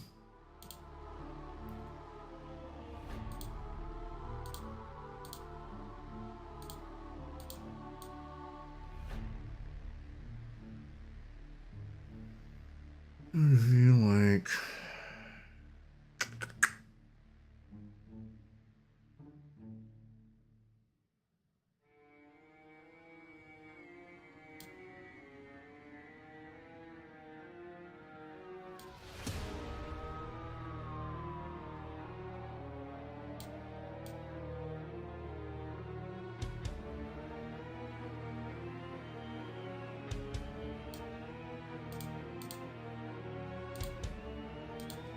So it's going to look really funny right now, but here's how we can fix this. Let me grab, let's do the Alla Prima brush.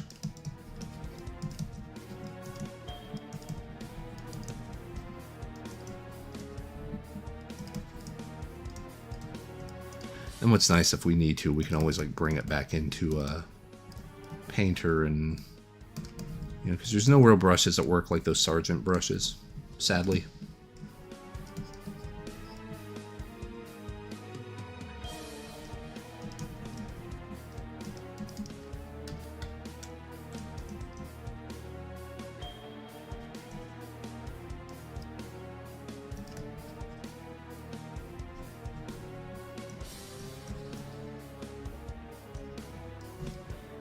So then here would be like,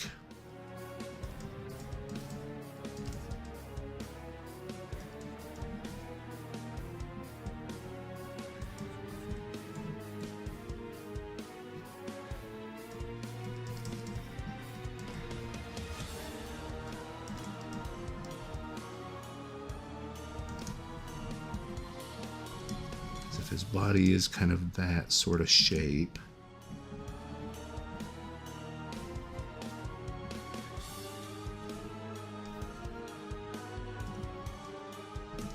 It's going to take me a minute to figure out how the, you know what I mean? Like, we start bringing it up here. But sometimes the rule of cool just wins out over being correct or not.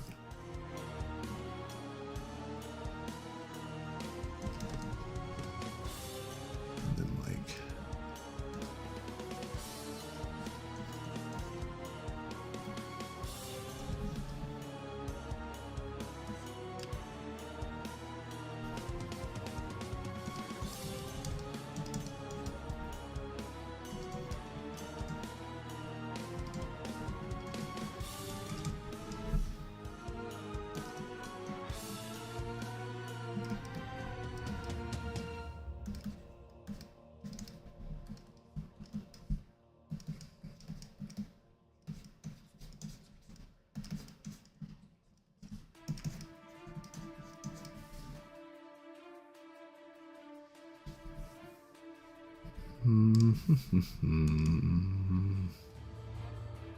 So like,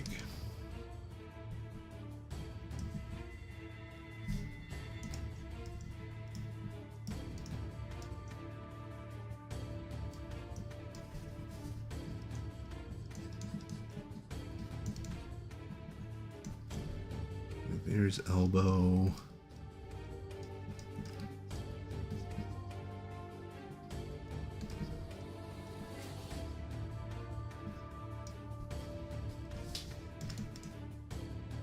Need to find the right shape for, because he needs to be a little not muscular, you know? So it's this sort of thing, but then maybe would this still be in front of that? Like that type of thing? Maybe? Because like we said, this is still, yeah, so right, like it's sort of there, and like if I massage it a little bit and kind of fit it into place and all that stuff, like we can make that work. Because see, that's also the thing, like this is where I'm always like, oh, well maybe, you know, if we do this version and then it works, and or you know, we feel kind of happy with it, and then we put it online and it doesn't get a lot of traction. And I'm like, oh man, but what if the other one? But then if I use the other one, and then the first reply is going to be like, why is the anatomy off on the? You're like, well, you can't win for losing.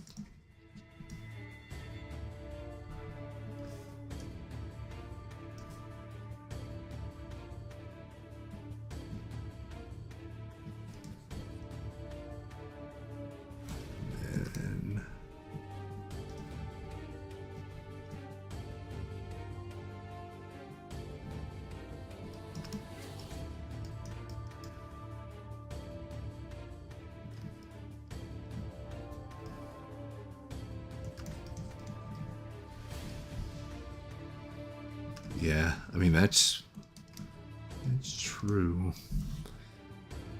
I think what makes the perspective work is the fact that the blade is going over his body like this.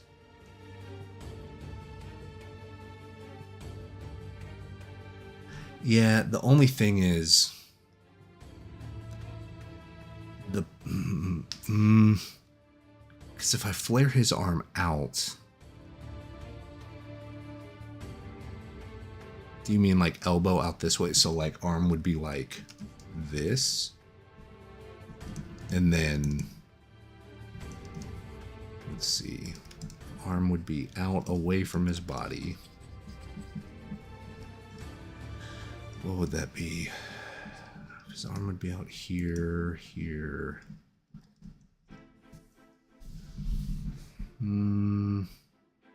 Trying to see it. This is why I should probably use 3D models more. Because this would make his forearm almost straight up and down.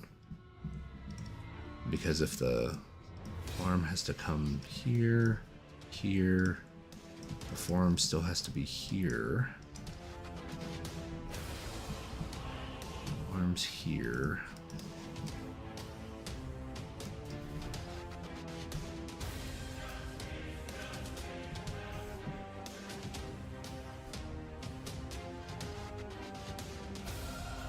No, I mean, I think I like the original as well. I can definitely see why it would look weird, but that's also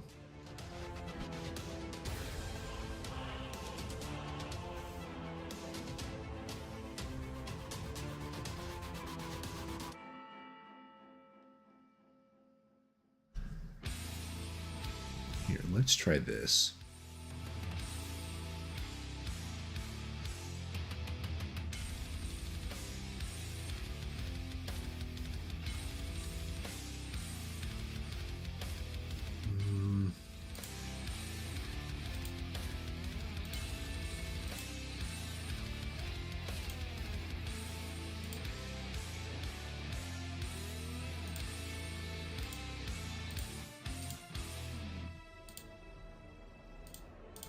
Let me try something.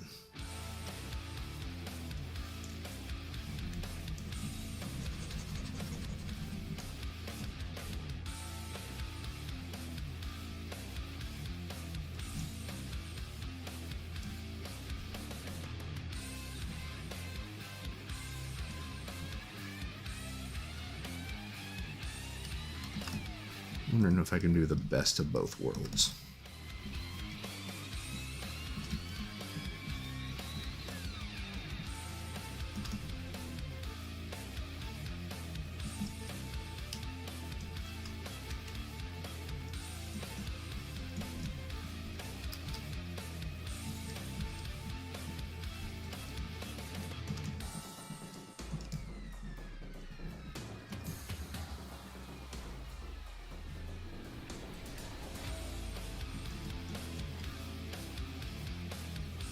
Also, because it's almost like he's doing a bicep flex.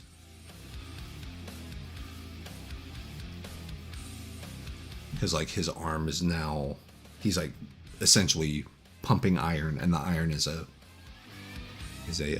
knife.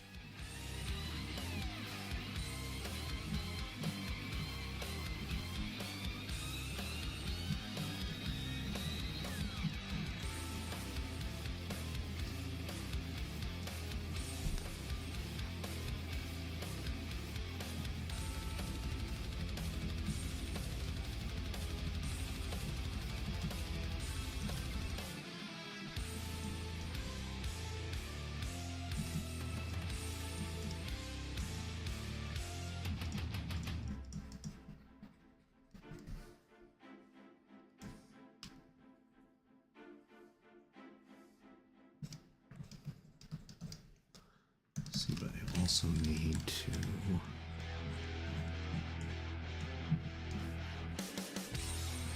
add that back in. Then if we come over here, oh, wrong side. Well, I can keep it super razor thin that way. And then here, because this is now actually closer to that highlight. Because beforehand it was down. You know, it was down a little bit, and then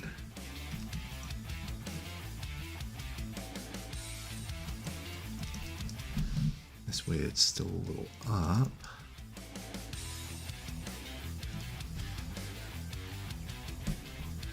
Let's do more of those. Bring in a little bit of texture right there.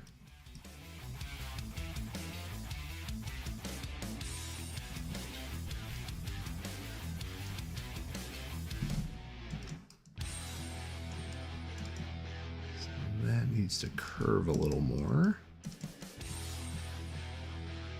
because of the way the arm is now.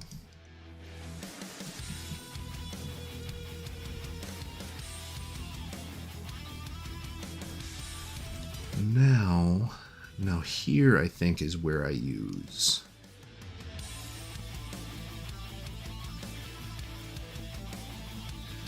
because that part of the forearm's facing. Dude has a big ass forearm. It's like a Popeye the Sailor Man forearm.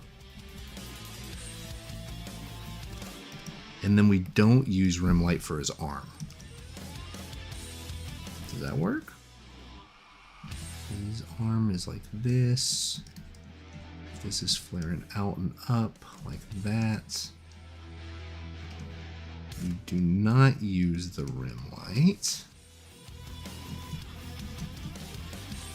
Yeah, I think that might be the thing throwing me off, is his arm's way too big now. Even though it's foreshortened and it's closer to us, he shouldn't, dude should not be jacked by any means. You know what I mean? Like, because look at this arm, how this arm's a little more subdued, a little more malnourished.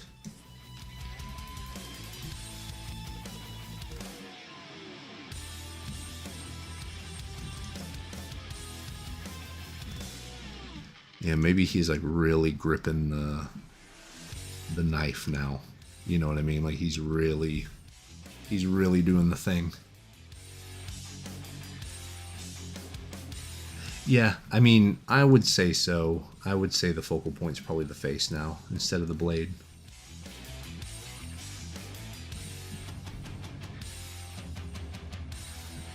So it kind of changes the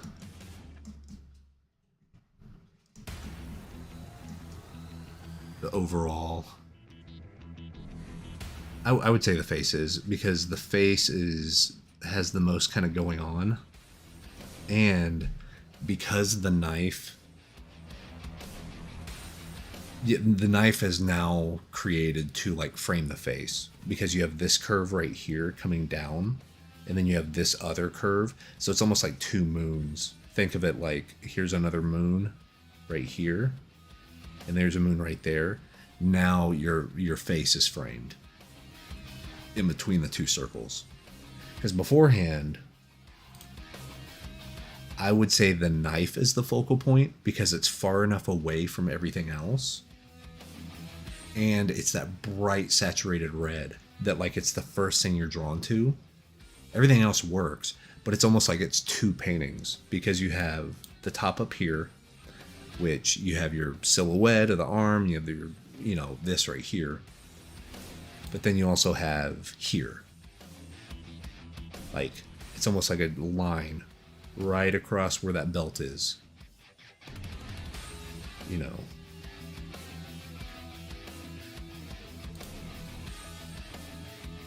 But yeah, now it's essentially he's more like flexed, I guess. And like ready. So then if we do that, maybe we do a little bit of something right there. So yeah, I mean, overall, I do think it works. Because yeah, the arm's still bigger because it is closer to us.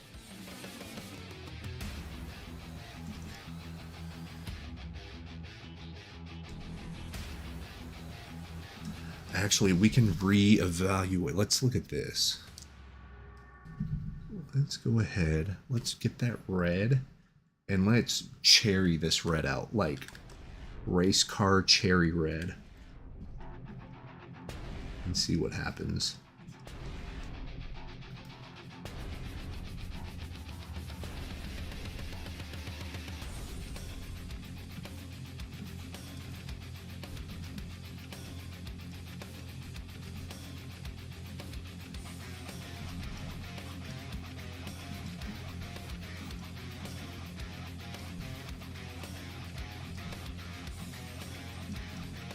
There we go.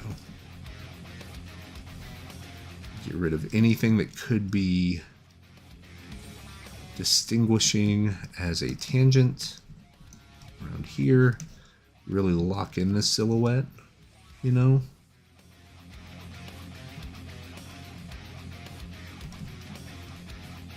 Let me grab this one.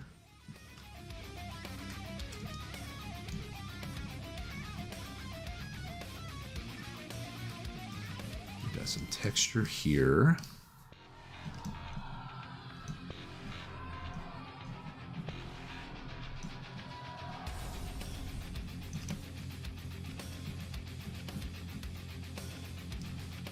Then we do a little bit of speckle. Help sell the metal idea. That this is a piece of metal.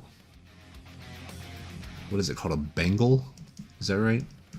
Is my Final Fantasy knowledge coming into play here?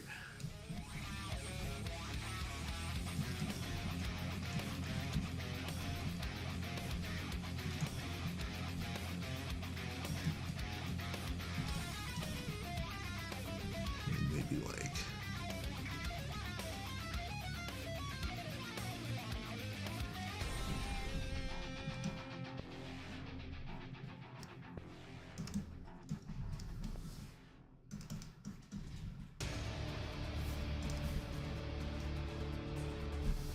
that's another thing I've found out recently after doing a lot of experimentation and stuff. what works really well for rim light is to have it not be even. So like if we want a little speckle like right here, we can do that. It makes it more visually interesting.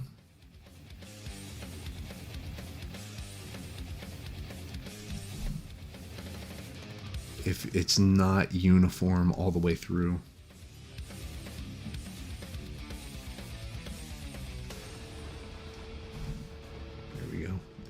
And now, since I have these sharper brushes that I know I can control a little better, I can come in here and actually finish rendering this out. White dot, white dot. Yeah, that's all that needs.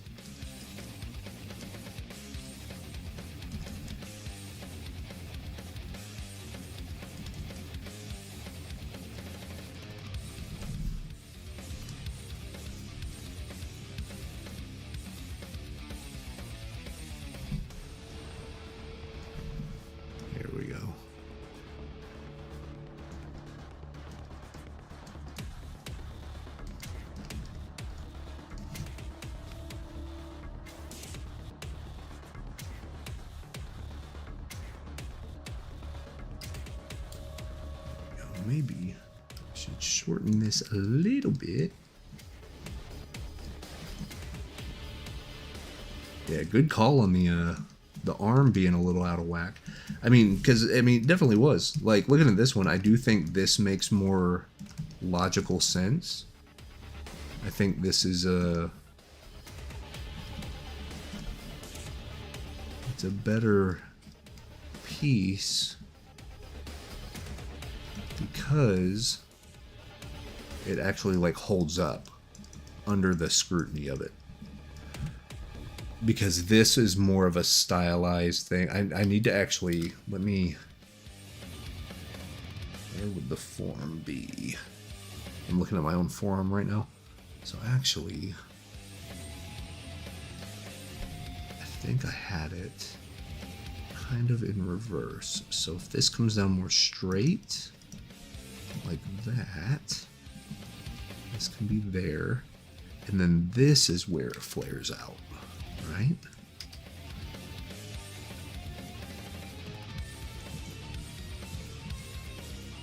Something like that. That's better. That makes more sense. And then that way we have our nice muscle here, a little forearm muscle thing. The hand needs to pivot a little more. The bangle needs to come in.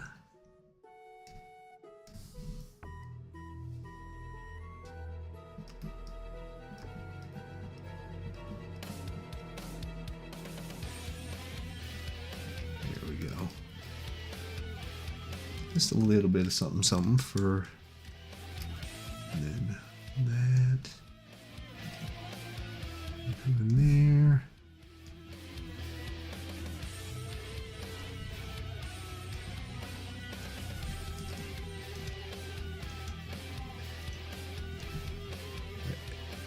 Edit that part of the knife real quick. We got that. I think that's about it. Like, I just don't know really what to do for the belt stuff. But maybe that means I don't need to do anything for the belt stuff. I don't know. What we can try. Let me grab a mixer brush. Let me grab the perfect ones here. Let me grab this. Let me go select all, edit, copy merge, edit, paste, boom. Let me bring this up and out. All right. Now I can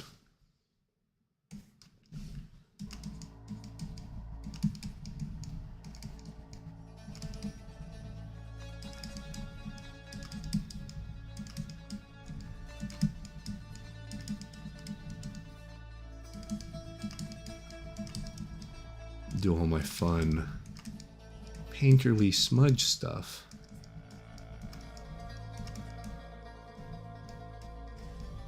And it still works okay because now this is almost like breaking the depth of field effect. Now it's blurrier. It's less kind of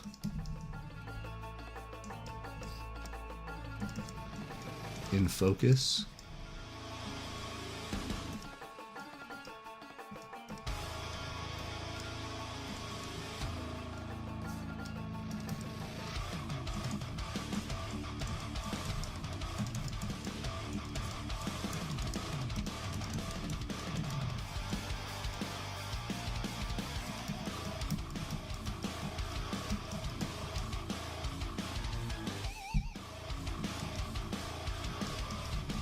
Also smudge out some of this stuff too. There's some of the edges that don't need to be tight.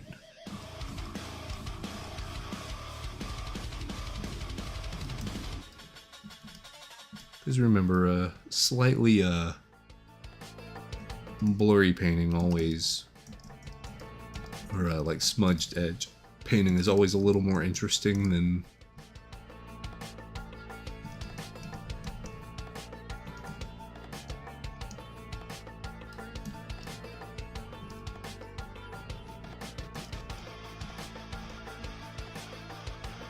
that. Smudge that edge. Smudge that edge. Definitely smudge those edges, because that's a very Frazetta thing right there. If they're not the focal point, don't worry about it, you know.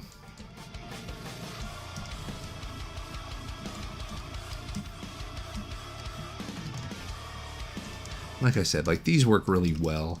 But that the Sargent brushes for painter are just pretty fantastic for that sort of painterly look to it.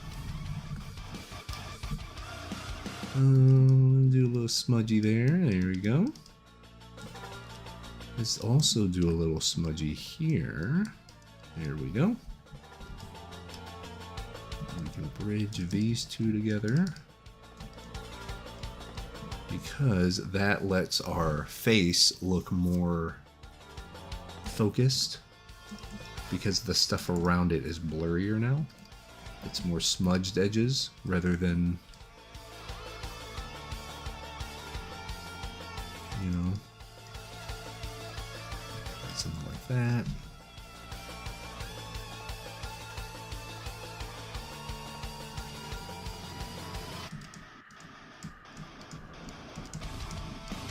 I'm just going to cloud this one out. There we go. Make it an on-ramp to the painting. Same thing over here. I'm kind of do this. Make this sort of the on-ramp to the painting. That one's fine, and that one's fine.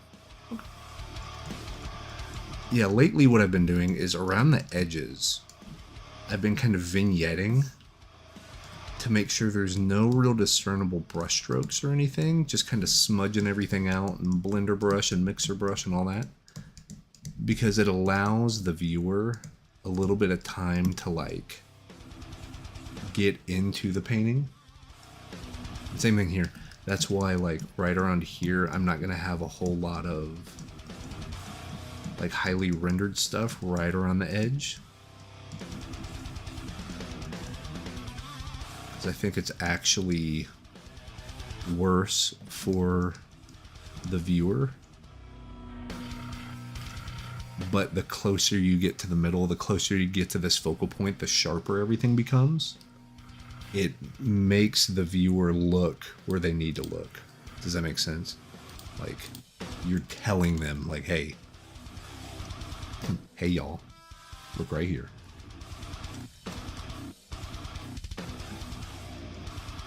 And just to further emphasize that,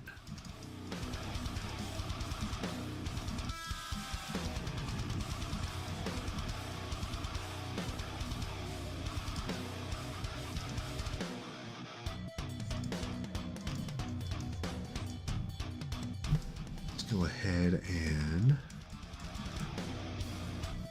tighten up this.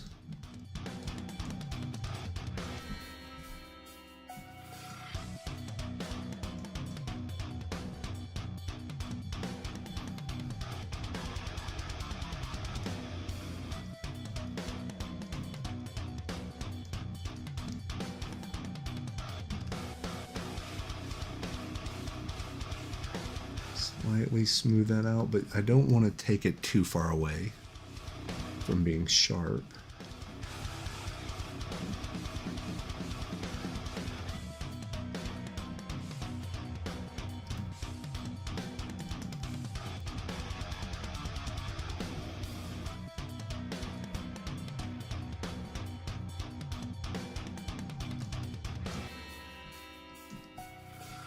Get rid of these jagged lines right here for the mouth.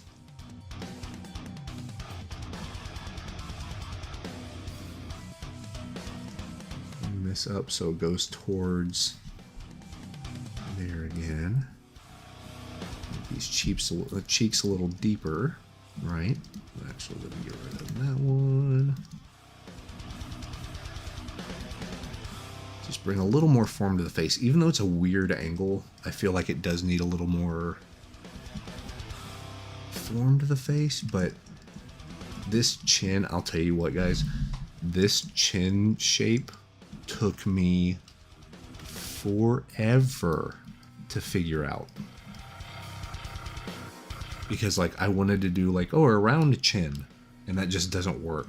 With a head like this, it just doesn't make sense.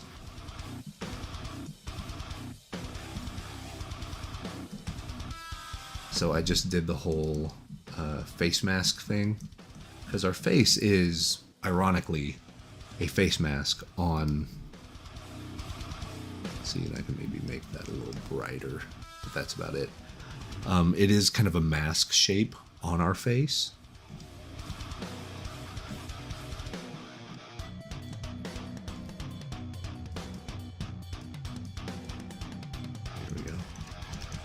Really, this is just kind of getting rid of any of those really harsh edges where we don't need them. All right. See, I'm hoping to get more comfortable with like really weird perspective like this, because I think this can open up a lot of avenues as far as like being able to make compositions that people really haven't seen a lot before. Because I know a lot of times whenever I would see card art from a Magic the Gathering set, to where like, I think the biggest one that I always have that wow moment of is Murder by Tyler Jacobson. It's one of the coolest cards I have ever seen because it is at this angle. It's at the angle of like, holy crap! Like, let me find Murder real quick, because I think this one's about done. Honestly, I might bring in a canvas. I might do something like that. I don't know, but already it's pretty canvassy already, so we may not even need it. I might be able to get the dry canvas brushes down here, the palette knives and the canvas stamps and stuff, and maybe do some work. But let me find Murder by our good friend Tyler Jacobson.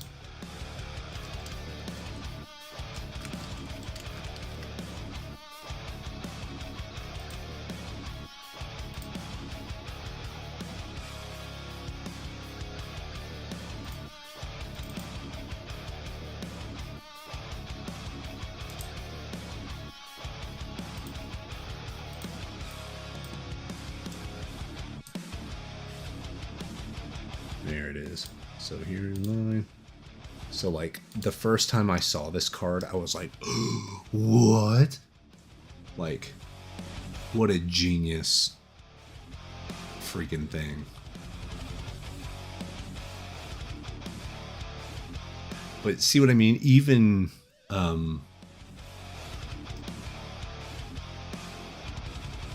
like, it's such a weird It's just a weird perspective, you know? But it's good. I mean, that's what I mean. You can see the underside of the belt. You can see like the pocket folds. You can see how like this is... That's at another level. You know what I mean? Like, I should probably... That's what I mean. I like fading this stuff out because it's not necessary for the story we need to tell. But I would be remiss if I wouldn't say, like, look at how rad that looks. Look at all the folds, and look at the thing, and then there, right there, and that little bit of light, and then that like little highlight. Like, that's why he is Tyler Jacobson, and I am not.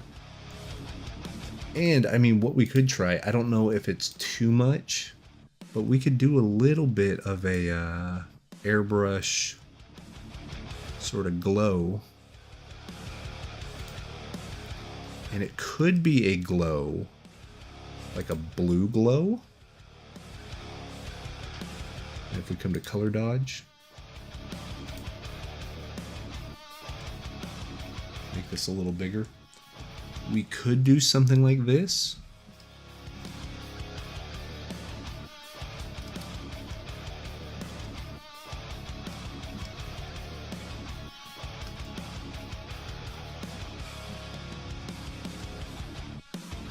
Maybe. Oh, that looks cool.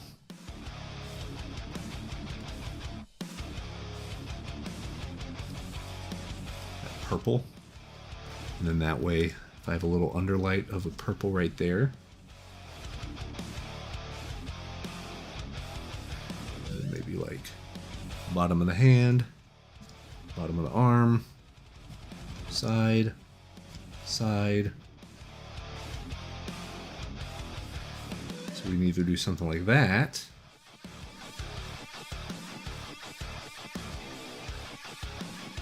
Or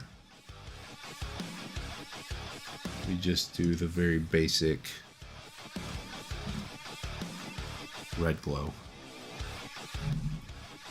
Do more of the that, and then maybe a red glow right there, red glow right there, maybe a little bit on the eye, and then yeah, maybe we can actually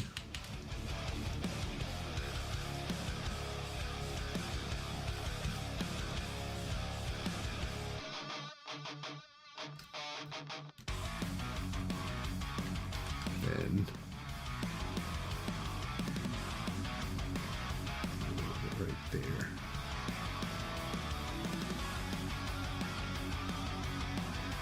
So I would say blue is the mother color for this one.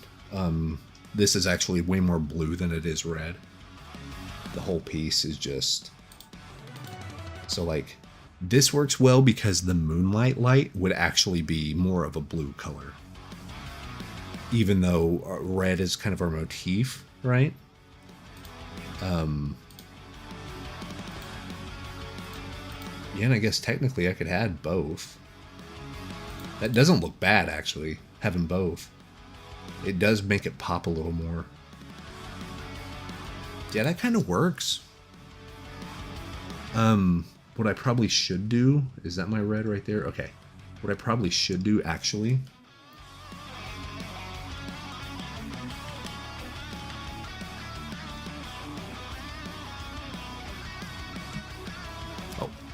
not an eraser. What am I doing? Soft round. No, airbrush.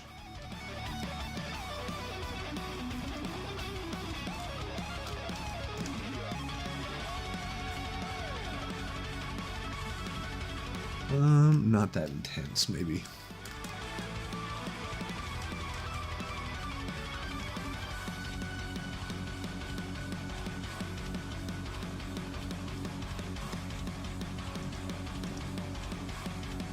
And then that.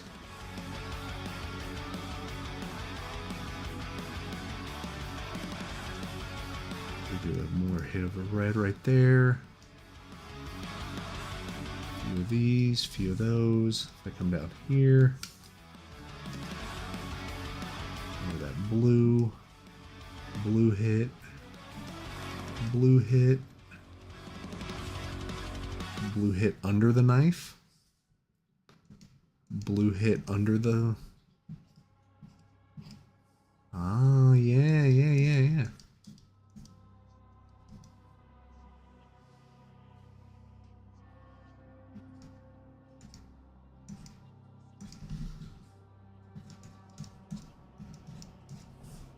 All right, yeah.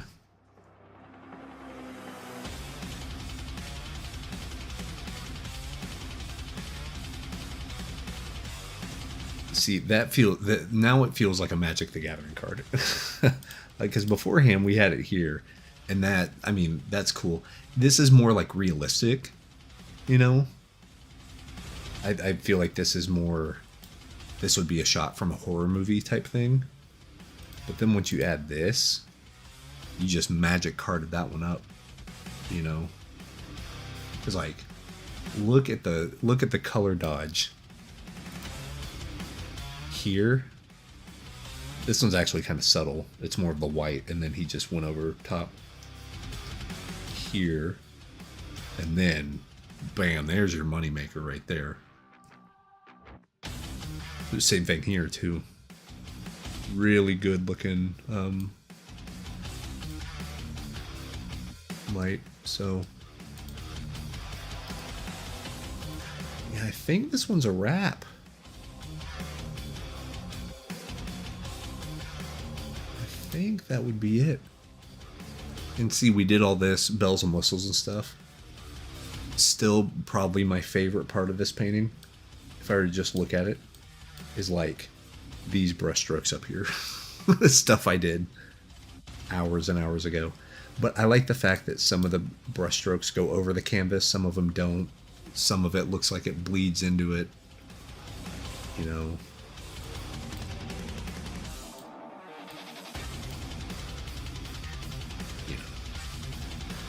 But I think that might be it, man. It's already 2 o'clock in the morning. Good Lord. I've been up for a long time. So yeah, sorry the stream was going crazy earlier. Let me save this. Yeah, this one might be done. Just in time for spooky Halloween time, you know.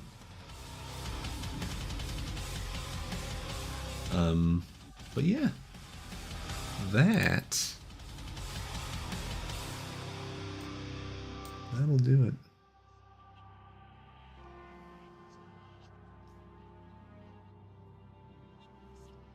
So that's cool. Yeah, I'm pleased with that one. I am pleased with that one. Let me bring my mic over here. Boop. All right. I think that is our time. But yeah, once again, sorry about the internet stuff earlier, guys. That was crazy. ISP doing nonsense. Nonsense, man. Yeah, we're gonna keep this beard growing out. See what happens. It's so funny though. Now that it's out more, you can see how much white is in it already. It's what, being nearly 40 and doing the dad thing. But yes, I know we talked about it a second ago, but this Conan book right here with Carrie Nord. Carrie's work is freaking outstanding. I'm thinking about doing a master study of one of these panels because it genuinely looks like a Frazetta painting. Oh, so like this one is pretty good. I know I might get dinged for showing a beheading of a picture of a beheading. That one's pretty cool. Where's the one? Is that the one?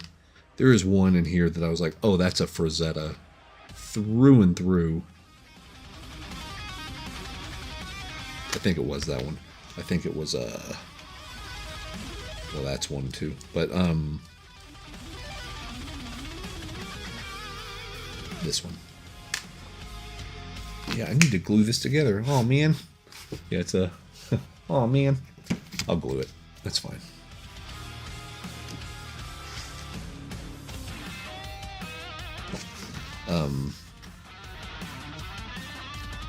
Yeah, it's like a Viking coming on top of another, like jumping on top of another Viking, and it's like that. That'd be a fun one to do. Do a master study of, or do it in my style, like I do this in your style. But I don't know. I would still call it a master study because I would just specifically steal that composition entirely. So I wouldn't even really be making the art. He already made it. But I would just do it with my brushes, I guess. But like I said, I did get the Lane ink brushes and the pencil brushes. So I'm excited to use those. I want to dig in and use those because he makes incredible painter brushes. His painting set is fantastic. His Procreate brushes I got. He also had a brush pack I used a while ago from Imagine FX magazine. He makes great stuff. So yeah, that'd be fun. Maybe we can maybe we can do a master study of that one and do a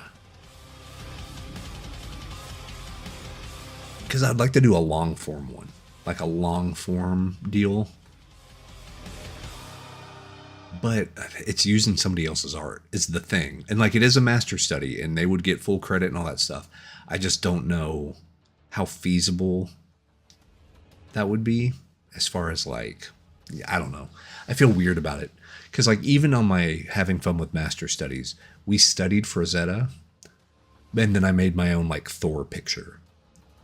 But with this, I actually want to like do a full-on study of that because his poses are great. That's the other thing. That's why I wanted to try different perspectives and stuff, is my posing is terrible.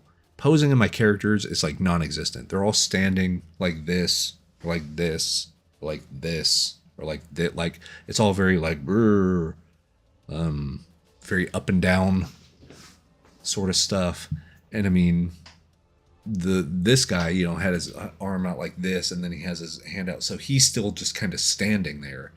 So I was like, okay, if I'm not going to try some weird dynamic pose, I should just try a weird dynamic camera angle and capture the boring pose, which is what what we kind of did here, right? So we made it work. Yeah, I'm pleased with it. I think I have pushed quite a bit over the past like 6 months or so. I feel like the work has more personality now, which is the whole point of all of this, right? Is to find a lane and then like stay in it and like really get good at that thing. So I think the technique of rendering and using certain paintbrushes and doing all that, I think that's becoming more tenable. It's like it's a thing I can repeat. It's actionable. I can do it over and over again. It gets consistent results, which is very critical. Being an illustrator, you need consistent results. And I know it's weird probably for some of you to hear that, you know, I've been a pro for 5 years. So how do you become a pro without being consistent? Like my work there, the goal is you want, and this is why the advice is to put your 5 best pieces in your portfolio and nothing else, right? You want art directors or you want clients or you want people that want to commission you or whatever to make sure that their idea will come out looking as good as your other art. Does that make sense? Like the consistency has to be there because my portfolio has a whole bunch of stuff that's not up to the level to the rest of the stuff in my portfolio. Lately, it's better. I think the gap is getting smaller on the quality of the work, and it's all pretty quality and like publishable and all that stuff. And it sounds weird, but there's even like professional published stuff out there that I don't have in my portfolio because I'm not happy with it. The client was ecstatic. They were super happy. It's published. It's on a cover. It's all, like I have 3 or 4 book covers nobody knows about. I don't post about. I never showed them because they're not, you know, some I did 5 years ago, so it's a different animal. But like, I didn't, you know, they were very happy and I gave them my all and all that stuff. But then after the fact, I was like, that was just not very good. My painting just wasn't on point. But now it's feeling like, okay, we're bringing a painting and we can make all of the paintings feel like they're on point. So if we have an idea, we can give merit to the idea by the consistency of the artwork. So that's always a struggle. That's always a thing. Even as a pro, you're going to deal with that. Like, how good are you on your bad day? You know, it's like someone like Tiger Woods or like, you know, Michael Jordan or Kobe or, you know, whatever. It's like, even on their worst day, they're probably the best in the world. You know, it is what it is. It's like, there's just, you know, Steph Curry, he could have a flu, he could have that, and he could kick the basketball and he'll still make more points than anyone else in the league. You know, it's like some people are just at that level, and like that's the goal, is you want to get to the level to where whatever you have the Midas touch, whatever you work on, whatever you put your mind to, it's going to turn out very good, if not great. And it might be not realistic, and that's a lot of pressure, but it is what it is. I'm only in competition with myself, you know, which, like I said, I'm super stoked. My buddies and my friends online and stuff, they're getting all hired on my bucket list items. They're getting D&D, they're getting Magic, they're getting all this. I'm stoked for them. I'm like, oh, that's so cool to see people that you know and you kind of came up with 5 years ago, you know, because we're all taking the same courses or whatever, like getting the sort of holy grail, the white whale, as it were, of those things, kind of the biggest in the world. It's like how I felt when I got Star Wars. I was like, it doesn't get bigger sci-fi than Star Wars, period. So it's like that, it's that feeling. But that part of me is like, well, I need to up my game so I get that call next. So I get the, you know, it's a little ego thing maybe, whatever, but it is a, hey, I need to prove to myself, I guess, that I have the merit to be able to work on stuff like that. I felt that way with Warhammer. I felt that way with Star Wars. But it's always good to have some bucket lists, because then, you know, knock on wood, I do get Wizards of the Coast. I do get Magic. I do get D&D. The next thing would maybe be Blizzard. And my style doesn't match with Blizzard's at all. But now I can start flexing another muscle and trying to learn and trying to do this. Or let me work for Games Workshop directly instead of working for Cubicle 7, which license through Games Workshop. Like, it's all Warhammer. It's all real Warhammer. But like, what if I did a cover for Black Library? What if, you know what I mean? Like, what if I got a cover of White Dwarf magazine? What if I got the cover of Imagine FX magazine? What if there's always these bucket list items, and like trying to level up to breach every single one of them. I always say never chase a job, but chase the skills required, and then the jobs will follow. And I still believe that. I think that's 100% accurate. So by having that goal as the bucket list item, I need to figure out what skills are needed to get there. So technically I'm chasing the skills. The skills are the thing. But I think I'm at that point now to where I'm like, I think I'm on the cusp of maybe getting that Wizards call, maybe getting that Games Workshop call, maybe getting, you know, but we'll see. We'll see. It's a lot of fun.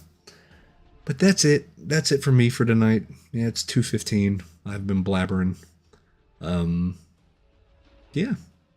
Thanks for hanging out, guys. Sorry, yeah, like I said, sorry about the issues earlier. I will have this uploaded onto the YouTube archive by the end of the night, probably. So, all right, because I have a few NDA things I need to work on before I go to bed. I just now remembered I had those to do, but it is what it is.